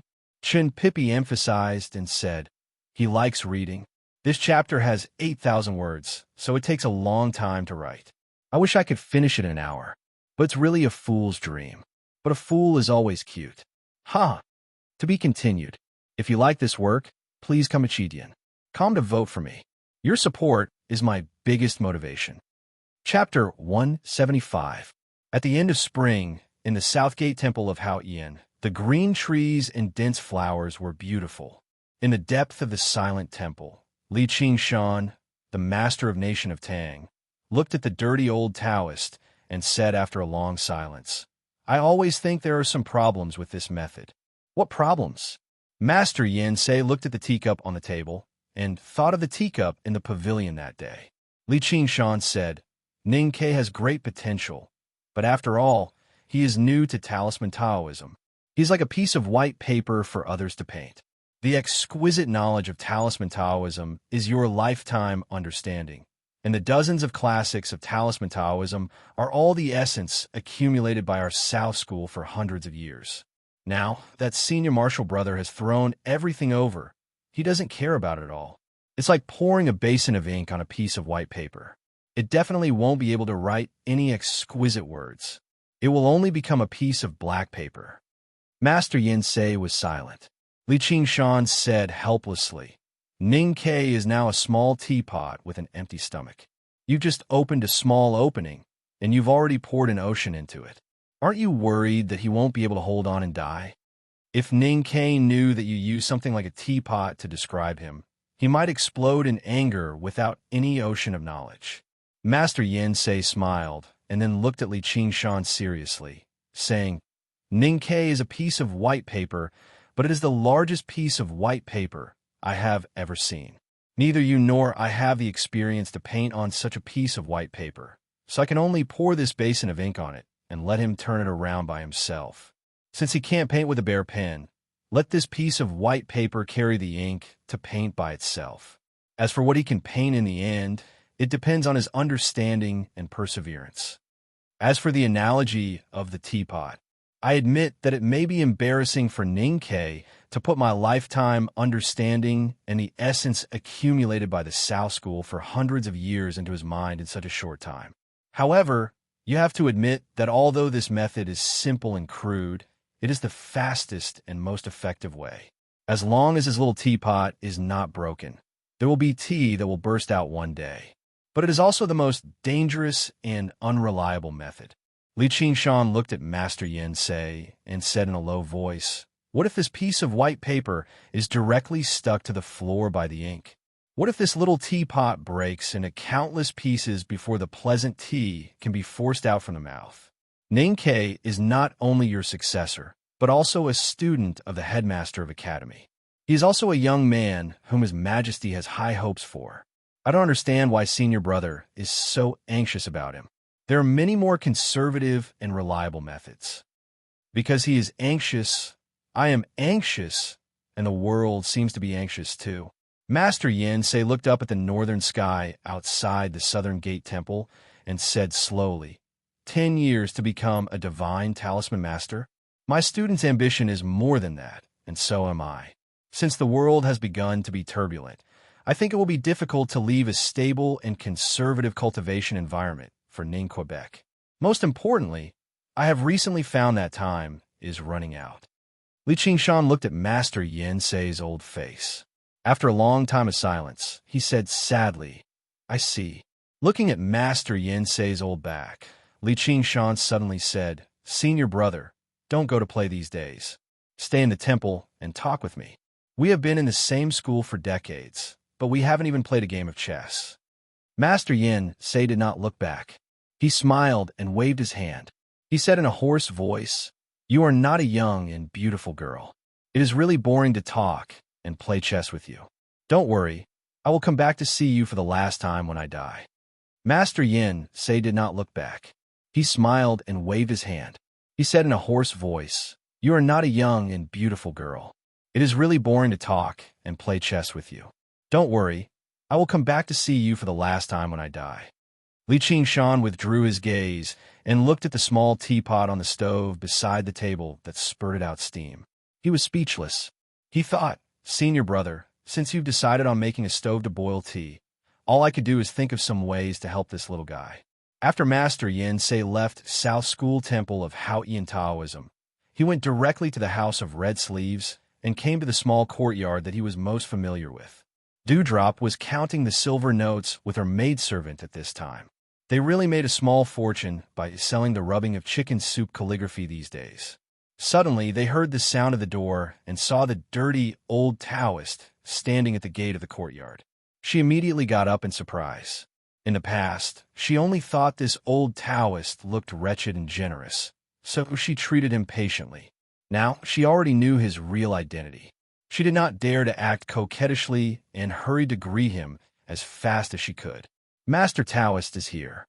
Dewdrop squatted and bowed, which was very respectful. She thought she should be more enthusiastic, but she was really nervous because this old Taoist was a legendary immortal. Master Yin-sei laughed strangely and pinched her plump waist. He said, You know my identity, but you don't need to be so nervous. After all, I still have to pay, so I should please you. Dewdrop took the opportunity to snuggle into his arms and said shyly, Master Taoist, you are making fun of me again. I thought you were a free man, and immortals will not stay in the mortal world for too long. I am afraid that I will never see you again. I am full of regret. Master Yin-sei said angrily, Your cosmetics here taste better than the ink on the fu paper. How can I not come here? After a few steps to the cliff, they saw a cliff cave about dozens of meters high. Birds were flying in and out of the cave quickly. On the gentle slope outside the cliff cave, there was a 2-story wooden building. The surface of the building was mottled by wind and rain and bird droppings. No one knew how many years it had been standing under the cliff. Ninkei smelled a familiar smell when he was still some distance away from the building. He asked with a pale face, Do you smell it here? Chin Pippi sniffled and said blankly, What smell? You can't smell such a strong smell. Ninkei stared at his eyes and said in a trembling voice, The smell of Huangzhou bud paper and ink makes me want to vomit. Why do you bring me here? Chin Pippi knew that there must be paper and ink beside the old scholar in the building, but he did not smell the smell of paper and ink that made Ninkei pale and nauseous. He reached out his hand in front of his nose and thought that this lad had been studying talisman Taoism so crazily that he was so sensitive. Ninkei raised his sleeves to cover his nose and followed him to the wooden building. The closer they were to the wooden building, the stronger the smell of paper and ink was, which made him more and more uncomfortable. Recently, he had been grinding ink and reading paper every night, but he could not move a stroke. Subconsciously, he had a great fear and disgust for this smell. There was an open-air stone platform under the wooden building, on which there was a huge desk, on which there were piles of books. Behind the mountainous books sat an old scholar with gray hair. The old scholar held an old book in his left hand and a half-balled writing brush in his right hand. From time to time, he recited a few sentences to the old book and wrote some numbers on the paper. Then he continued to read. No one knew what he saw, but his long eyebrows flew up in the wind, and his facial expressions were extremely wonderful, as if he was about to dance. The old man read and copied the book, concentrating on nothing else. Whether it was the flock of birds above the cliff cave or Chun Pippi and Ning Kei who were approaching, they did not affect him at all. It seemed that as long as he started to read, the whole world except for the book would disappear in an instant. Wonderful, wonderful. The old scholar found another wonderful place in the scroll. Using his fastest speed, he copied the sentences on the paper. Then he put the half-ball brush, pen in his mouth and licked it, as if he had tasted the most delicious taste in the world. Unexpectedly, he was so happy that he danced with joy. Ning Kei looked at the old scholar and turned back to look at Chun Pippi in astonishment. He said, "He is indeed reading, but how can watching him read help me to cultivate talisman Taoism?" Eldest brother once told us that many years ago, the headmaster of the academy found that the old man actually had a great potential for cultivation, but was directly rejected by the old man. Chun Pippi looked at the old man, who was crazily reading and copying books behind the desk. He shrugged helplessly and said, "Because in this old man's opinion, reading is the only meaningful thing in the world. Cultivation and whatnot is just a waste of time. The old man can't do anything except reading, and he also disdains to do anything. Even the headmaster of the academy can't do anything to him. Besides, he is very grumpy. As long as someone disturbs his reading, he will be very unhappy. After such a long time, no one in the back mountain pays attention to him. Even eldest brother, who has the best temper, doesn't want to deal with this person." Ning Kei looked at the old man behind the mountain of books and said sympathetically, "This is probably because reading is pedantic. You're too polite." Chun Pippi shook his head and said, "After the old man refused the headmaster of the academy's request to take him to cultivate, second brother once said that this man has become an idiot because of reading." Ning Kei smiled, but the smile froze on his face in an instant. He turned back to look at Chun Pippi and asked hesitantly, "Wait, today you specially brought me to see this old man who has become an idiot because of reading.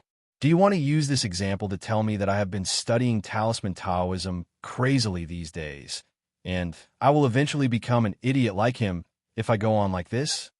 "Just the opposite." Chun Pippi led him to the stone platform and said, "Although we all hate this old man, we also admire him very much.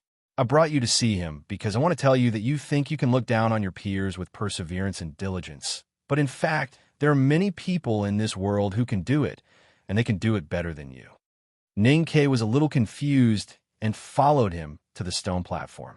He suddenly thought of something and asked, "Besides this old man, is there anyone in the back mountain of the academy who has a higher seniority? Do we have an uncle?" There used to be a youngest uncle who was said to be the most vigorous person in the world. Chun Pippi turned back and said, "But unfortunately, only eldest brother and second brother have seen him." On the stone platform, Chun Pippi bowed to the old man behind the mountain of books and said with a smile, "Scholar, long time no see." Ning Kei followed him and bowed. He couldn't help but feel a little funny when he heard the title of scholar. The scholar turned a deaf ear, as if he didn't see them coming to him. Chun Pippi said loudly again, "Scholar, long time no see." His voice came from the side of the building into the cliff cave. After several echoes, it seemed to be particularly clear and loud, which scared the birds who were busy building nests or doing other household chores above the cliff cave and made them fly all over the sky and scream. Only then did the scholar wake up. He raised his head in confusion and looked at the two people who had appeared in front of the desk. Suddenly, his expression stiffened and his eyes revealed a look of disgust. He shouted in a hoarse voice, "What are you doing here again? Go away. Don't disturb my reading again." Chun Pippi glanced at Ning Ke and shrugged his shoulders. Then he said to the scholar with a smile, I brought my younger brother here to show you. What's there to see? Your younger brother is not a book. The scholar reached out and wiped the floating gray hair on his face to the back. He looked at Chun Pippi and said angrily, Last time you said that the Academy wanted to accept a younger brother and that an elder should be present to show solemnity. You had to trick me to stay on the top of the mountain for a whole night. Why is there another younger brother this time? Do you want to trick me to stay on the top of the mountain for a whole night again? Oh God! Oh Earth! He looked at Chun Pippi as if he had killed his father. His expression was extremely disgusted and his eyes were full of hidden bitterness. He shouted, Do you know how many books I have to read in one night? Chun Pippi said angrily, You brought 7 books to the top of the mountain that day. Are they not enough for you to read? There is no light on the top of the mountain. The starlight on the top of the mountain is brighter than the light. Reading is either done with sunlight or light. How can the starlight be used? Why can't the starlight be used? I don't feel anything. Is it a book or a feeling that you are reading? Idiot. Of course you have to feel something when reading to be happy. Idiot. You can feel something when you are in love under the starlight.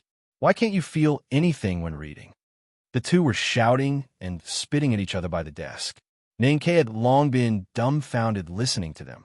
At this time, he believed that the scholar was really the kind of person who was pedantic and that the senior brothers in the backyard of the academy really did not respect this person.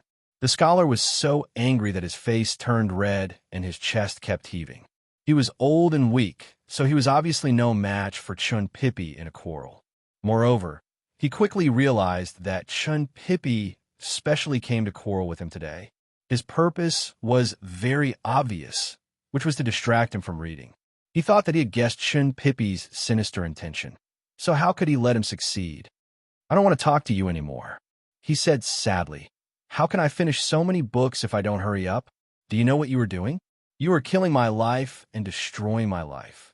After saying this, the scholar really ignored Chun Pippi's verbal attack and lowered his head to concentrate on reading and copying books.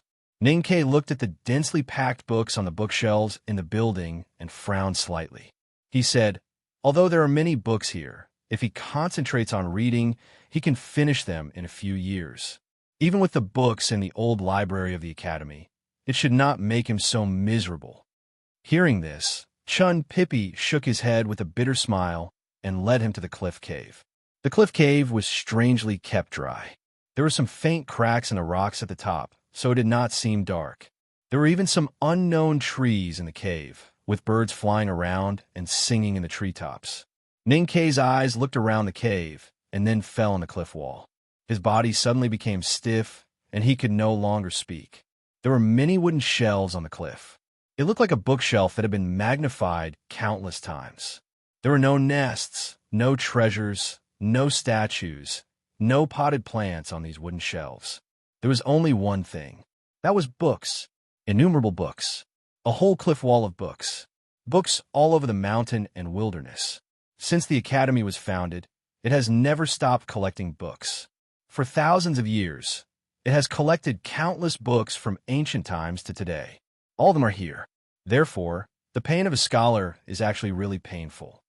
Chun Pippi glanced at Ning Ke and looked at the densely packed books on the cliff wall that were tens of meters high. He sighed and said, If knowledge can be measured by the number of books, then at least 7 out of 10 knowledge in the world is in the academy. In Ning Ke's eyes, the whole cliff wall of books was as shocking as the sea of ink standing up on the mountain road. It was so heavy that he could hardly breathe. After a long time, he barely woke up. He climbed up along the steep ropeway on the edge of the cliff cave and came to the 3rd layer of the cliff wall bookshelf. He walked along the wooden board that could only allow one person to pass through for more than 10 meters. Then he stopped and looked back at the densely packed books close at hand. Gradually, a strong doubt arose in his heart. If these books had been collected since thousands of years ago, why were they only slightly yellowed and not weathered after such a long time? What was even more strange was that there was not much dust on these open-air books. Chun Pippi probably guessed his doubt and said with a smile, When you reach a certain state, you will probably know that it is actually very easy to remove dust. You only need to lift your finger, and the wind in the cliff cave will do it for you. Ninkei suddenly understood, and then suddenly thought that if Sang Sang could cultivate, wouldn't it be much easier for her to do housework? As he thought about it, he randomly took out a book and found 4 words written on the cover, miscellaneous notes of the 2 capitals. Thinking that it might be a scholar's notebook, he opened it and didn't expect to see such words as white buttocks, whipping, spitting tongue, and newly peeled. He couldn't help but become slightly stiff. He asked in surprise, "You even collect erotic books?" Chun Pippi replied, "The headmaster of academy said that it is beneficial to read books. How can you judge a book by its theme? You have dog sh*t in your heart, and see everything as dog sh*t. Your heart is full of lust, and you can also be distracted by the 7 tomes of arcane. Just don't read them as erotic books." Looking at the solemn expression on his fat face, Ninkei couldn't help but feel great admiration and sincerely asked, "Then what do you think you're reading?" "Me?" Chun Pippi waved his sleeves and calmly said, "My state is not high enough, and I'm still at the stage of seeing mountains as mountains. Erotic books are naturally erotic books. This kind of thing doesn't need to be forced." Looking at him, Ninkei sighed and said nothing more. The whole cliff wall and the seemingly endless books were undoubtedly a great treasure for a person who loved reading and even regarded reading as the only important thing in his life. But at the same time, it was also a great sorrow, because reading endless books in a limited life was after all an impossible task. Walking out of the cliff cave, Ninkei looked at the old scholar who was holding a scroll, copying from time to time, chanting from time to time, sometimes sad, sometimes angry, and sometimes happy. Ninkei found that he somewhat understood why the old scholar was so extreme and anxious. Walking to the desk, Ninkei bowed deeply to the old scholar and sincerely asked, "Uncle, what should I do if I can't finish reading all the books? Don't you feel desperate? Why do you still keep reading?" He didn't call him a scholar like Chun Pippi, but called him Uncle Master instead. This was because he was older and had entered the mountain earlier. More importantly, Ninkei had an inexplicable sense of respect for people who had perseverance to do things to the extreme. Perhaps he heard the sincerity in Ninkei's tone, or perhaps he noticed that Ninkei was similar to him in some aspects. The old scholar didn't impatiently wave his hand to drive him away this time, but slowly put down the scroll in his hand. He recalled, "I forgot when I started to study in a mountain, but I remember that when I was 20 years old, I thought it was possible for me to read all the books in the world." Ninkei listened in silence. The scholar leisurely said, "But when I was 50 years old, I found that it was impossible, because in the process of reading, there were people in the world who kept writing books. And because of my old age and weakness, my reading speed became slower and slower. What was more terrible was that I forgot all the books I read when I was young." He looked at Ninkei's eyes and smiled. "If you forgot all the books you read, how could you say that you have read them?" So I had to pick up the books I had forgotten and read them again. And in order not to forget again, I began to extract. Ninkei asked, "But wouldn't it be slower in this way?" "Yes." The scholar sighed and said, "So I have long known that I can't read all the books in the world in this life, even the books in the academy." Ninkei slightly frowned and asked, "Then aren't you very disappointed? More than disappointed, completely desperate?" The scholar shook his head and said, "On the day when I confirmed that I couldn't read all the books in the academy, I felt that the whole world had collapsed. I didn't want to eat or sleep, and even I didn't want to read anymore." A person who could do nothing and didn't want to do anything except reading unexpectedly didn't want to read anymore. It could be imagined how much the old scholar had suffered on that day. Ninkei naturally thought of his mental state these days. After a moment of silence, he sincerely asked, "Uncle, then how did you pass that hurdle?" "Because I asked myself a question." The scholar said, "Do you like reading books? Or do you like reading all the books?" I didn't think for too long, and I got the answer. In the end, what I like is still studying. I'm 102 years old this year, and I may close my eyes and never wake up again any day.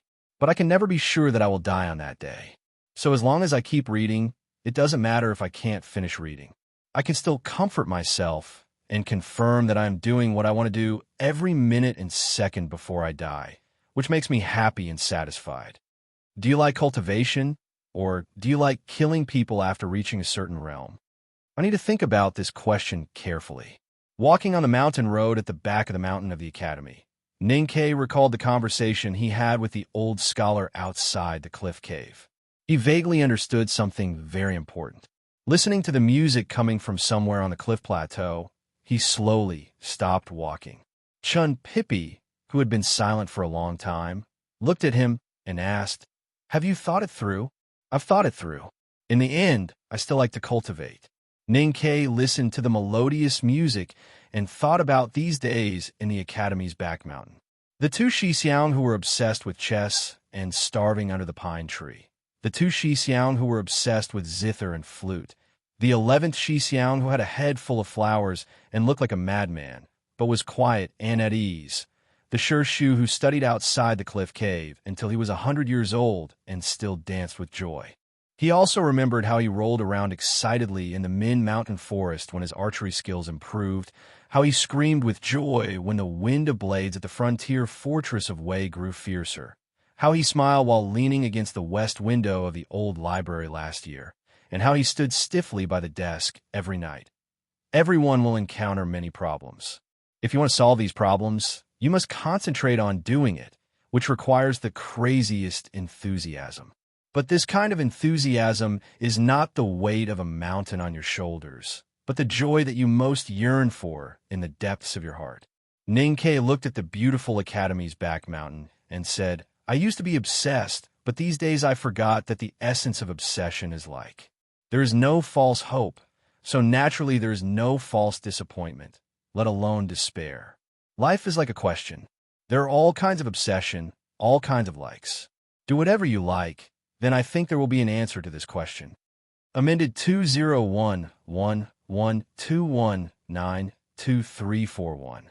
Wish you all a happy Monday. P.S. This really makes me speechless. In this revised version, I've deleted some superfluous words, and it's 30 words less than the original chapter. In the end, there's no way to change it. Only now do I understand. It turns out that every time I edit it, there's at least one more word than the original chapter. I have no choice but to type a few more words here. Anyway, I have deleted from 6,760 to 6,720, so there is no problem with money. The key is that I have spent more than half an hour on this matter, which is really a loss. To be continued. If you like this work, please come to Chidian.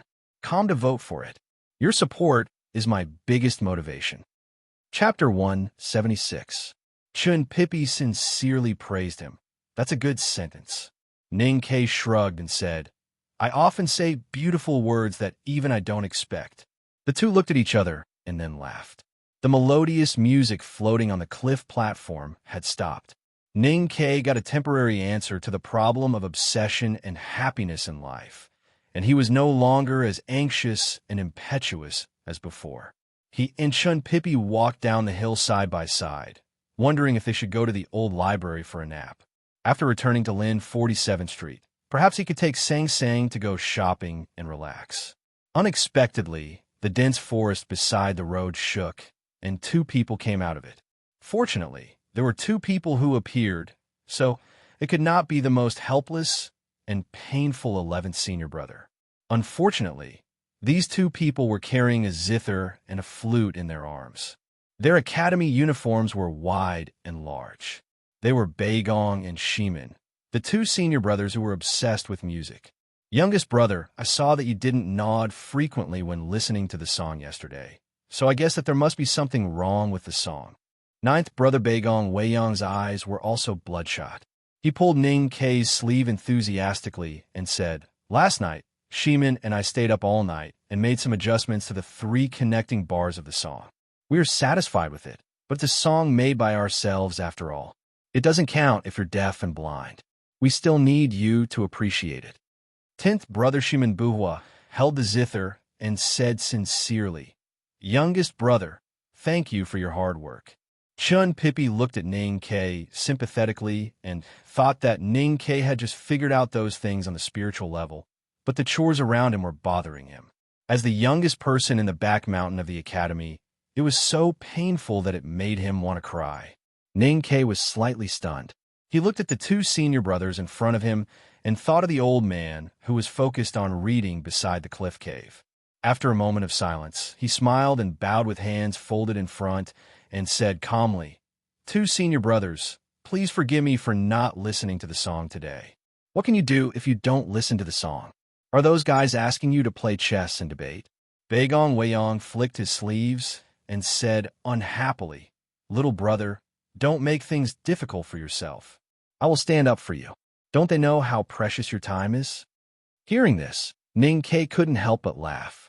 He shook his head and said, "Ninth brother, I won't listen to music or play chess today, nor will I accompany 11th brother in his mental wandering. I just want to have a good sleep." Baigong Weiyong widened his eyes and asked in confusion, "Little junior brother, why aren't you listening to music?" Ning K replied gently, "Because I don't like it." Baigong Weiyong was stunned. Stroking the bamboo flute in his hand, he said in distress, "I can't. You seem very happy listening to it the last few times." Ning K said with a smile, "That's to make my two senior brothers happy. In fact, I'm not that happy myself." Senior brother Shimanbua interrupted, "Little junior brother, you kept nodding your head while listening to the music." Ning K sighed and said, "I was so sleepy that I wanted to sleep." Chun Pippi couldn't help but be dumbfounded at the conversation between Ning K and his two senior brothers. He gently pulled Ning K's sleeves and pulled him aside. He reminded him in a low voice, "How can you talk to your senior brothers like this? Don't say it if you don't like it." Ning K looked at him and said in distress, "But I'm telling the truth." At this moment, a calm and serious voice came from the top of the mountain path. Hearing this voice, both the two senior brothers who were in a daze and Chun Pippi, who was ready to continue to criticize and remind Ning K, became more obedient in an instant. "Don't listen to it if you don't like it. Speak the truth and deal with things straightforwardly. That's what a gentleman should do." Second brother, who was wearing an ancient crown, walked down from the top of the mountain path with a solemn expression. He nodded slightly and greeted his junior brothers. Then he said with an undisguised expression of admiration, "Little junior brother is quite a gentleman. You should learn from him."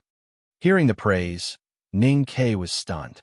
This was the first time that he was associated with such a strange creature as a gentleman. Second brother looked at him with a smile and nodded. Then he stopped smiling and looked seriously at Chun Pippi and the other two junior brothers. He said in a low voice, "From today on, no one is allowed to disturb little junior brother's cultivation. Otherwise, I'll punish you according to the academy rules." His voice was not very loud, but it seemed to have a substantial existence. It did not dissipate even though it floated far away. Along with the mountain forest wind, it quickly spread through the whole back of the mountain and spread to the lake pavilion under the pine trees and flowers. All the junior brothers and sisters could hear it clearly. Baigong Weiyong and Shiman Buhua agreed with a bitter face, but they could not help sneaking a glance at Ning Quebec. They were probably still regretting that they had finally found a junior brother who was sensitive to the beauty of rhythm, but he was taken away by second brother. Eldest brother ranked first in the back of the mountain of the academy. However, eldest brother's temperament was extremely gentle. The junior brothers and sisters were close to him without fear. What they really respected was this upright and serious second brother. As long as second brother said it, no one dared to disobey. Thinking that Ning K would not need to be bothered by these senior brothers and sisters from now on, and thinking of his bloody life when he just entered the back of the mountain, Chun Pippi was very envious of his luck. He was a little angry and unreconciled. He looked at second brother and asked seriously, "Senior brother, the array of the cloud gate is now being repaired, and seventh sister needs Ning K's help every day. What do you think?" There was an unfinished meaning in his words, which implied that he was up to no good. Ning K glared at Chun Pippi, and Chun Pippi looked back at him proudly. However, he did not feel proud for long. The next moment, He heard second brother's words and understood that talking too much often brought great misfortune to people. The array of the cloud gate has not been repaired yet. What has seventh sister been doing in the past 6 months? Practicing the array, Well, it is indeed a little troublesome. Little junior brother has just entered the sect and has no time to waste on these things. Pippi, I remember that you repaired the array of the cloud gate with seventh sister the year before last. Since you have experience, you have to work hard this year. Chun Pippi opened his mouth wide and wanted to cry, but had no tears. Little junior brother, come with me. Second brother put his sleeves behind his back and walked down the mountain slowly. Ning Ke patted Chun Pippi's shoulder sympathetically and caught up with him. In the chat with Chun Pippi and other senior brothers and sisters, Ning Ke knew that second brother was an extremely proud and serious person. He was very strict to himself and others, so he was a little afraid of him. However, today's second brother solved a big problem for him, so his impression of second brother suddenly changed. He felt that second brother was definitely the most lovely person in the world. The psychological state would definitely affect the reality. He followed second brother slowly to the mirror lake on the cliff plateau. Looking at second brother's old-fashioned posture and the rigid taste of the same distance in every step, all changed into admirable, rigorous self-discipline. Even the high crown on second brother's head, which was like a washing stick, became a lot more noble at this time. Second brother suddenly sighed with emotion and said, "Your state is really too low." Hearing second brother's words in front of him, Ning Ke quickly quickened his pace and came behind him. He answered honestly, "Yes. The back of the mountain of the academy has no experience in the education of disciples in the no-doubt state." Second brother shook his head slowly and said, although eldest brother was still in the initial state when he entered the academy, he was taught by the headmaster himself. But now the headmaster and eldest brother are still traveling outside. Even I don't know how to teach you. Ning Ke was silent. Although he was a little disappointed, he was not too anxious because he thought that the headmaster and eldest brother would return to the academy one day. During the conversation, the two had already walked down the mountain road and came to the beautiful cliff plateau. Walking to the mirror lake, second brother glanced at the pavilion and the girl embroidering in the pavilion. He suddenly stopped and said after a moment of silence, "Although headmaster and eldest brother haven't come back yet, you're still a student of the academy. You have to follow what the academy has taught you. The dignified academy can't be defeated by yin say. Tell me, what do you want to learn?" Entering the back of the mountain of the academy was like entering the world of cultivation. Ning Ke was very clear about what he would encounter. However, he was too busy these days, and his spirit was too bad. In addition, the senior brothers and sisters in the back of the mountain were too absurd, so he completely forgot about this matter. Suddenly hearing second brother's question, he was surprised and a little confused. The way of cultivation was like the sea. What should he choose? After cultivating flying sword, he would be a sword master. After cultivating divine psyche, he would be a psyche master. Or should he choose martial arts cultivation? Or should he really find a toilet to cultivate the unprecedented bucket master? He suddenly thought of a very important question and asked hesitantly, "Senior brother, will there be any conflict between cultivating other things and talisman Taoism?" Second brother stood by the lake and shook his head. All sects have the same principle. All streams will eventually return to the sea. You don't need to care about the beginning and the extreme cultivation, but you need to be careful in the middle. You have just started, so you don't need to think so much. Looking at second brother's back, Ning Ke frowned and thought for a long time, but he still could not make up his mind. If he thought for too long, he was worried that second brother would be impatient.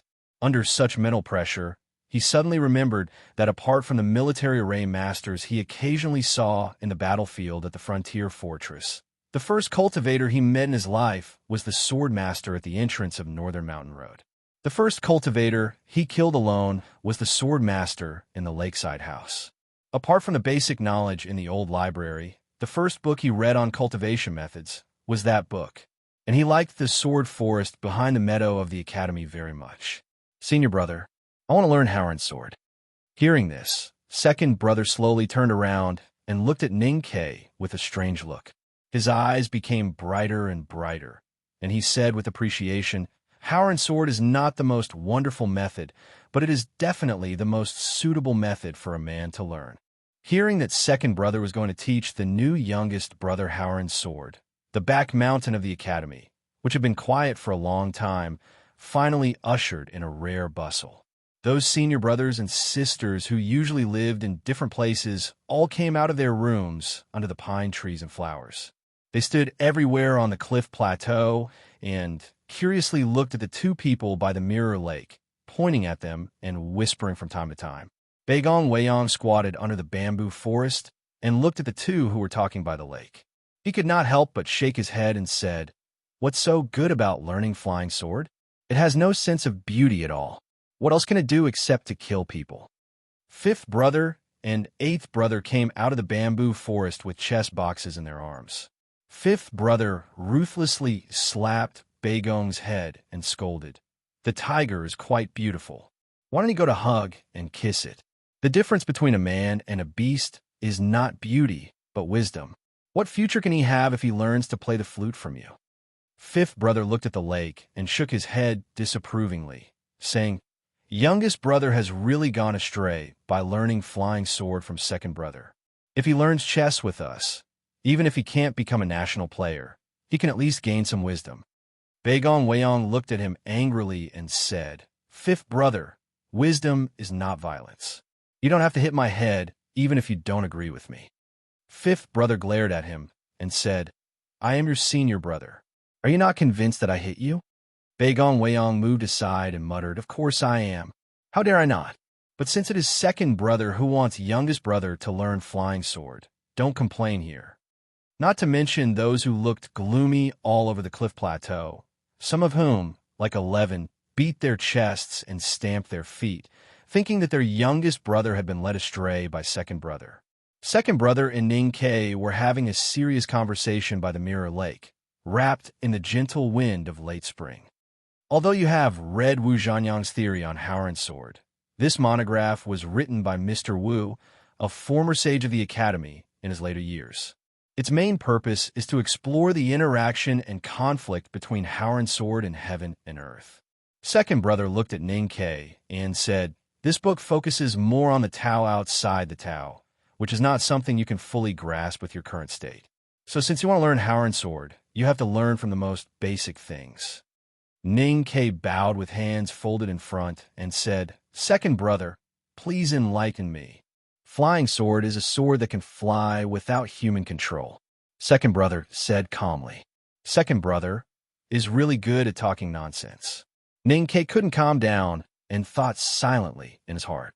Controlling the chi of heaven and earth with psyche power, touching and controlling the sword body invisibly, and moving the sword around the body is the simplest way of flying sword.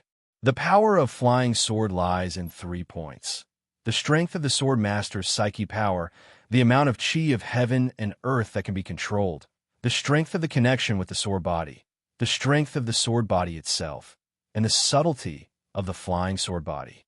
You are still in the no-doubt state, but you can already touch and even control foreign objects, which shows that your psyche power is strong enough and the connection with foreign objects is good. But there is another point based on talent. That is, the amount of chi of heaven and earth that you can control. Second brother looked at his eyes and said calmly, "You can see the amount of chi of heaven and earth that a sword master can control as an invisible rope in his hand. The more chi of heaven and earth you can control, the stronger and longer the invisible rope will be. Only a rope that is strong and long enough can drive the sword body to fly a longer distance without worrying about getting out of control." Ning Kei said, "I understand." Second brother looked at him and said, "The so-called swordsmanship is actually a different way of controlling the chi of heaven and earth with psyche power to control the sword body. The Howard sword would rather take the straight than seek the crooked one. It emphasizes on having a firm heart and a firm will. You can use the sword without hesitation and break all obstacles. As for how to do it, you should listen to the Howard sword tactics that I will teach you." "Thank you, senior brother. Do you remember it?" "I remember half of it." "Then I will say it again." "Yes." Ninkei suddenly felt that this dialogue was very familiar and thought that he had to answer that he had forgotten all of it later. Then second brother brushed his academy uniform and laughed loudly, saying, "Little younger brother, you have understood it. Then go to the dark side and kill all the thieves." Second brother frowned and asked, "What about now?" Ninkei came to his senses and of course did not dare to answer like that. He answered honestly, "I remember all of it." Second brother's eyebrows gradually relaxed and he praised, "Little younger brother's comprehension is really excellent." As soon as he finished speaking, he casually waved his hand in the spring breeze by the lakeside and a short and thin wooden sword without a handle appeared in his hand. He handed the hiltless wooden sword to Ninkei and said, "I have said before that we should start from the most basic. Show me your sword first." Ninkei took the hiltless wooden sword and felt a little cold in his fingers. For a moment, he was a little confused. After a moment of silence, he took a deep breath and said, "Okay." The disciples of the second floor of the academy who were watching around the mirror lake saw that Ninkei was finally going to show his sword. They all stood up and watched with curiosity on their faces. Although at this moment, they still insisted that it was a very wrong choice for Ninkei to learn the flying sword, which was neither beautiful nor wise to kill people. They were also very curious about Ninkei's level. Ninkei slowly closed his eyes and felt the weight of the hiltless wooden sword in his hands. He felt that the originally light wooden sword was getting heavier and heavier. The psyche power in his sense of perception was driven out of his body and blended with the surrounding chi of heaven and earth. It vaguely touched the place where the wooden sword was and then wrapped the chi of heaven and earth around it according to the method taught by second brother. Up. Ninkei opened his eyes and looked at the hiltless wooden sword in his hand. He shouted in a low voice, and the psyche power in his sense of perception gushed out. The chi of heaven and earth wrapped around the sword suddenly tightened, and then violently vibrated. In the spring breeze by the mirror lake, a thin hiltless wooden sword trembled and flew up. The thin hiltless wooden sword flew very slowly and trembled uneasily, as if it was extremely frightened. The wooden sword moved slowly in the air, and it was very difficult and strenuous to fly. Moreover, the wooden sword moved without any regular trajectory. One moment it was on the right side of Ninkei's body, and the next moment it was on the left side of Ninkei's body.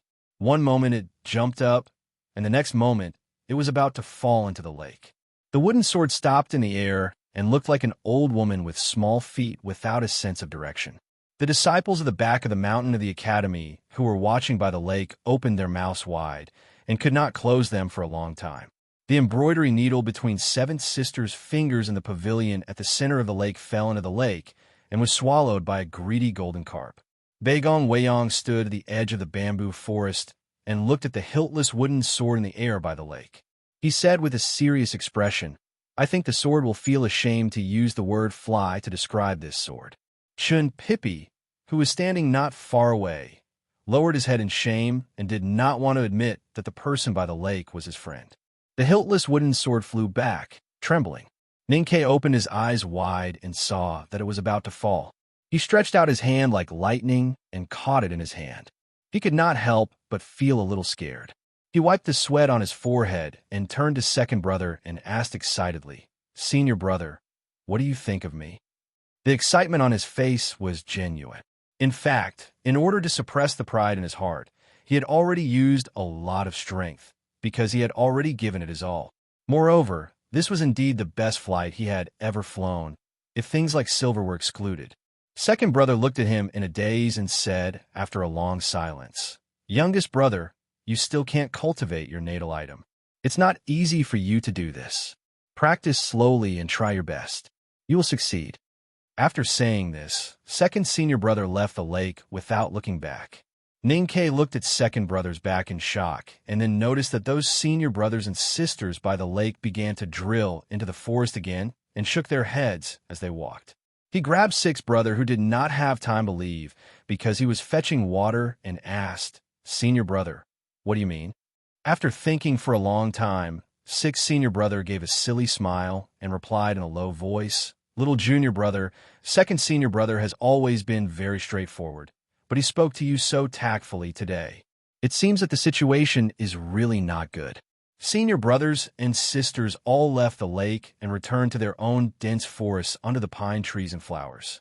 They began to play the zither and flute, play chess, or play flowers in silence. No one laughed at Ning Ke, and no one came to comfort him. Because in their eyes, Ning Ke's performance of the Howensor by the lake was so absurd that they did not know what to say. Ning Ke stood silently by the lake for a while and finally got the answer that was closest to the truth from the attitude of senior brothers and sisters and the explanation of sixth brother. He could not help but feel bored. However, after a while, he could not help but laugh when he thought of second brother's previous hesitation. Then he continued to practice the sword movement of the Howren sword while laughing. He had thought that it was a very good performance, but in the eyes of senior brothers and sisters on the second floor of the academy, it was so bad that it was speechless. This kind of psychological gap might be a great blow to ordinary people, but for Ning Ke, especially now, it was nothing at all. Therefore, by the mirror lake at the back of the mountain of the academy, a wooden sword without a handle like an old woman with small feet flew up from time to time. It flew tremblingly, it flew in panic, it flew aimlessly, or it moved. Sometimes it fell to the ground, and sometimes it almost stabbed Ning Ke himself. Once it even flew directly into the lake, and he had to get wet to catch it. Ning Ke kept practicing until the psyche power in his sense of perception was squeezed out. Then he stopped panting and sat on a rock by the lake. He held a handful of cool lake water and sprinkled it on his face, letting out a sigh of satisfaction. Chun Pippi, who had finished repairing the tactical array of the Cloud Gate today, came to the lake. He looked at Ning Ke's pale face and suddenly said after a moment of silence, "There are some things that can't be solved by risking one's life." Ning Ke looked up at the blue sky and white clouds and said with a smile, "In the past, you said that cultivation is a gift from Haotian and we can't force it. If we can't cultivate, we can't cultivate. But at least I can cultivate now." Chun Pippi shook his head and said, "But if you always try so hard, how can your body bear it?" "I don't try so hard. I just like it." Ning Ke glanced at him and picked up the hiltless sword beside him. He waved it casually in the air and said with a smile, "One day, I will make this sword become a flying sword." Recommendation votes and monthly votes. I shout with a hoarse voice. Now I realize that I really have to fight for these things. Just saying that I like them is not enough. Give them to me, give them to me. To be continued. If you like this work, you are welcome to vote for recommendation votes and monthly votes. Your support is my biggest motivation. Chapter 177. The old brushpen shop had a front shop and a backyard, but the place was too small. It was too dangerous to use the old woman's flying sword here. It didn't matter if the flowers and plants were hurt, but did he want Sang Sang to wash the rice and cook with the big black umbrella? So Ning Ke didn't practice his swordsmanship after returning to Lin 47th Street. He stood in front of the desk again, dipped the brush in ink, and stared at the snow-white book paper. Today he didn't stare blankly like a statue. He took deep breaths from time to time, paced back and forth, raised his eyebrows, and even faintly heard him humming a tune. The brush in his right hand was not as heavy as it was a few days ago, but hung in the air easily and drew at a distance. Although he still didn't write, he seemed to be much more relaxed. Sang Sang cut the pumpkin into vertical strips and put them on the rice bowl to steam. She entered the inner room to untie her apron and saw this scene. She curiously watched Ning Ke circling the desk and drawing in the air with a brush in his hand. After a while, she felt a little dizzy and said while covering her forehead, "Young master, I'm really itchy. Let's try writing a few lines." Ning Ke stopped jumping and said with a smile, "You know it won't work. Why bother trying?" Sang Sang wiped her wet hands and said with a smile, "Even if it doesn't work, I can still sell some ink balls." Ning Ke laughed when he heard this. Sang Sang suddenly realized and looked at Ning Ke in surprise. She wondered what happened today. Young master didn't become an idiot when he picked up the brush and still had the energy to chat with her. Then Ning Ke ate with her. After dinner, he asked her to make a pot of tea and move the armchair to the small courtyard. They sat and chatted while watching the stars, drinking tea and chatting. He seemed to be extremely relaxed and happy. When the lights were turned on at night, he walked into the room, took off his coat, and leaned against the bed. He took out a book from nowhere and read it attentively. His eyebrows were slightly raised from time to time, and his fingers were rubbing slowly. Sang Sang walked in the room with water to wash his feet. She couldn't help feeling puzzled as she thought of the many strange things that happened tonight.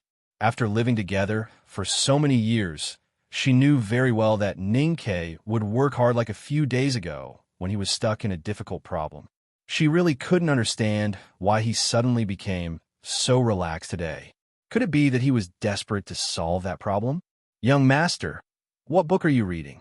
She looked at the old book in Ning-Ke's hand and asked. Ning-Ke was stunned by her question. He glanced at the erotic book that he had secretly brought out from the cliff cave at the back of the mountain of the academy. He coughed twice to cover up his embarrassment and turned around to avoid her gaze. He said, "You're still too young to read those things between men and women." Sang Sang took off his shoes and socks, then moved a stool to sit on the other side of the basin. She patted his thigh and motioned him to put his feet in the basin. She said, "It's just some romantic stuff between scholars and beauties. What's there to see?" Ning-Ke said with a smile, "You don't understand the beauty of this. Ouch, it's so comfortable. Don't scratch my feet."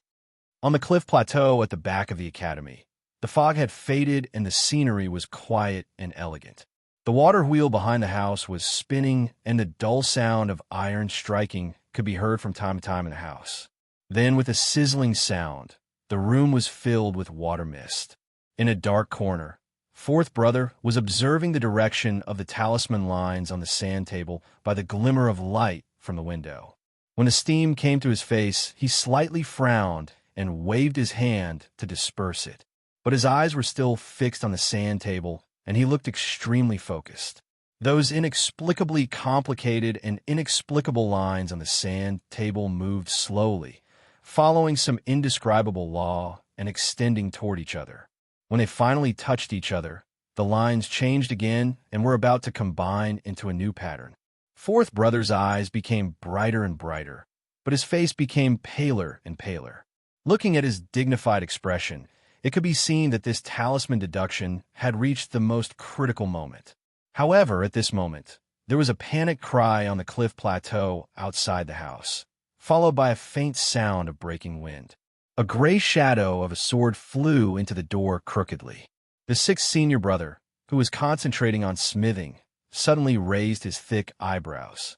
His right hand picked up the heavy iron hammer as if he was holding a piece of paper and smashed it towards the sword shadow. This smash was indescribably heavy, as if it was light and wonderful to the extreme. It was absolutely impossible to swing such a delicate and accurate hammer without dozens of years of smithing with the hammer day after day. However, because of the controller's panic and terrible ability, although the gray shadow of the sword was extremely slow, it flew crookedly and irregularly. Because of its irregular speed, it seemed a little elusive. Sometimes it raised its head up like the proud second brother, and sometimes it hovered in the air and swayed like the philosophical 11th brother. It really did not take the usual path. It randomly and coincidentally avoided the swing of 6th brother's iron hammer and flew to the dark corner with a swoosh. With a snap, the handleless flying sword hit deeply into the sand table in the corner. The sword body slightly trembled, and the tip of the sword accurately hit the intersection of the talisman lines. It could be seen that those lines suddenly broke inch by inch like a freed rope, no longer in the same situation as before. Holding the iron hammer, 6th brother glanced at the sand table in the corner and smiled honestly. Then he turned around and continued to forge iron. 4th brother, who had been concentrating on the sand table and did not notice the flying sword at all, finally reacted at this time. Looking at the broken lines on the sand table, his face suddenly became extremely pale, and his body violently trembled because of anger. A figure appeared at the door, panting and smiling obsequiously. "Senior brothers, I'm sorry. 4th brother suddenly turned around and stared at the clean and lovely face at the door, as if he had seen the dirtiest and most abominable thing in the world. His pale face suddenly turned red, and he heavily hit the sand table and roared, "Ning Ke, can you find a place where there is no one? This is the third time. If there is a next time, I will tear you apart." As the saying goes, people make mistakes, horses make mistakes, and the headmaster of academy also has times when he is hungry. I just started to cultivate Howren's sword, so it is understandable that I made some mistakes. I really don't understand why fourth brother is so angry. Ning Ke walked along the lake with the wooden sword and muttered, "Fortunately, sixth brother didn't hit the sword with his hammer, or the sword would have been smashed, and I would have to ask second brother for it." His ability to control the flying sword was really terrible now. He had 10 acupoints in the ocean of chi and mountain of snow, but he could only control a little chi of heaven and earth. The transmission was not smooth, so his command of the grassroots troops was naturally very poor. It was basically wishful thinking for him to attack wherever he wanted, and it was common for him to point here and there. Bypassing the Mirror Lake, he came to a dense forest, across the lake from sixth brother's iron-making room. He thought that with his state of cultivation, even if he exploded his small universe, he could not fly the sword to the other side of the lake. His heart suddenly calmed down, and he adjusted his breath. After a moment of meditation, he urged his psyche power, and the wooden sword spread out in both hands, flew into the air again, and slowly circled around his head twice. Looking up at the flying sword dancing against the blue sky, Ning Ke felt extremely satisfied and murmured in admiration, "This feeling is really good. Although I can't use it to kill people, it is also good to use it to perform magic tricks." Just as he was thinking about this, the hiltless flying sword instantly broke away from the control of his psyche power. With a sudden sound, it rushed down from the sky, and the tip of the sword pointed directly at his face. He was so scared that he hugged his head and directly lay on the ground, extremely embarrassed. Before the flying sword was about to land, it was not known whether it had received the response of his psyche power or some other reason, but it strangely shook itself forcibly and flew up again. With a swoosh, it brushed his scalp and flew diagonally into the dense forest. Lying on the ground, Ning Ke stretched out his fingers to pinch a sword formula, and found that the flying sword had broken away from the perception of his sense of perception. He climbed up while cursing, "This disobedient little thing." At this moment, there was a rustling sound in the dense forest. Ninth brother Baigong Weiyong came out with one hand covering his forehead, and the other hand holding the flute and the flying sword. He looked very miserable. Ninth brother walked up to Ning Ke and looked at him expressionlessly. Then he pointed to his forehead, picked up the flute, and gently tapped the wooden sword twice, and said with a dignified expression, "Youngest brother, you don't have this talent, so don't force yourself. If you continue to practice like this, it doesn't matter if you hurt us senior brothers and sisters, but if you scare away the birds in the forest, do you want to listen to our flute and zither music?" Ning Ke held back his laughter and stepped forward to take the wooden sword. Suddenly he thought of something and said with a smile, "Ninth brother, if there are no birds in the forest to listen to the wonderful music, then why don't you play a song for me?" In a pavilion in the middle of the lake, seventh sister was embroidering while humming a soft and pleasant southern song. Suddenly, she slightly raised her eyebrows and turned her wrist. The thin embroidery needle pinched between her fingers made a horrible air-breaking sound, and very accurately flicked away the wooden sword that flew out of nowhere near her right cheek. With a clap, the wooden sword fell into the lake and sank to the bottom. Ning Ke ran to the lakeside, panting, and waved to her in the pavilion. He said, "Seventh sister, can you help youngest brother to call the flying sword up? I have fished in the lake 3 times today, and I really have no clothes to change into." Seventh sister slightly frowned, looked at him, and said, "I don't want to talk to you. The dignified Howren sword has been practiced by you into a wasp's tail needle, which is so sinister and powerful. If it weren't for the people in the back mountain who have the ability to protect themselves, I'm afraid that they would really fall into your trap." Ning Ke sadly said, "Seventh sister, this is not what I want. What can I do if it doesn't listen to me? I can't beat it." His words were really a little cute. Seventh sister covered her sleeves and smiled. Suddenly, her eyes rolled and her fingers slightly flicked. With a slight sound, Ning Ke suddenly felt something extra on his collar. He looked down and saw a cold, shining, thin needle piercing through his collar and stopping there, only a little bit more to stab into his neck. He raised his head to look at seventh sister in the pavilion in astonishment, thinking that she could still have such accuracy and strength from such a long distance. Her acupuncture skills were really terrifying. Seventh sister stood up and looked at him with a smile. She said, "You idiot. Since you can't control so much chi of heaven and earth, why do you have to learn flying sword? Isn't flying needle the same?" Ninkei stood at the lakeside in a daze. The needle is too thin. It is too difficult to use psyche power to control the chi of heaven and earth like silk. The most important thing is that it is a little thing smaller than a flying sword. If I want to feel and control it, I need to have a high degree of precision. I can't just try again. The tip of the wooden sword is polished. Even if the needle is polished, it will still hurt when it stabs someone. If I really stab one of the senior brothers, they will definitely not be like the goose who hit me twice and let it go. In the pine forest at the back of the mountain of the academy, Ninkei stared at the thin needle between his fingers and muttered to himself. He shuddered when he thought that the big white goose raised by second brother had been stabbed in the butt and chased him for half of the mountain. Rest. I have to rest for a while. He stood up from under the pine tree and walked deeper into the forest. His nose twitched slightly as he smelled the faint smell of oil. He easily found his two senior brothers who were deep in conversation under an ancient pine tree. "Senior brother, play chess with me." Fifth brother saw who it was, and his face became extremely ugly.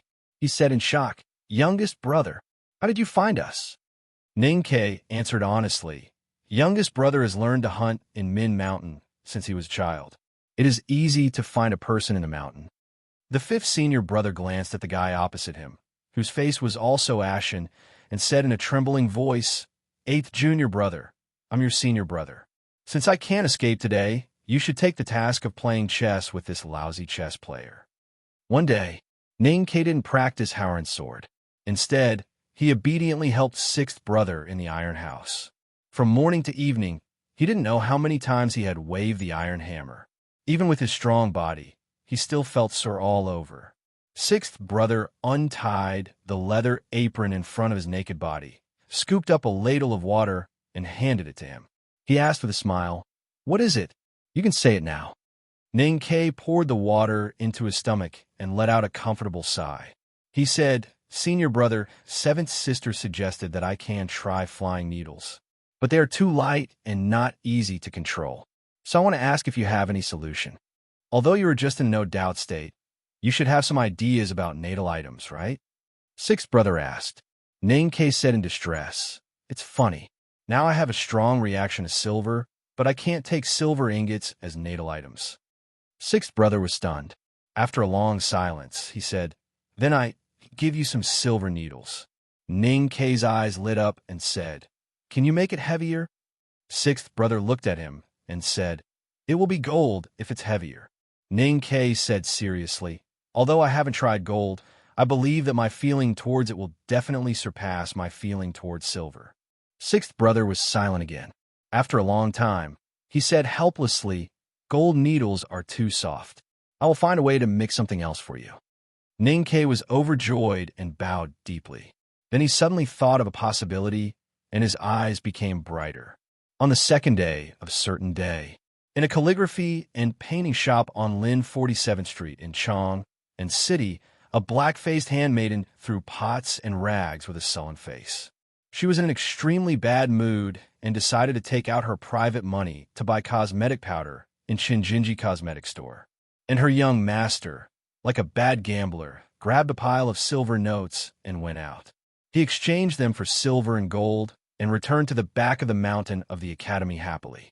The coarse wrapping cloth was untied, and 3 padeos, which had been polished until they shone with a cold light, appeared in front of the sixth senior brother.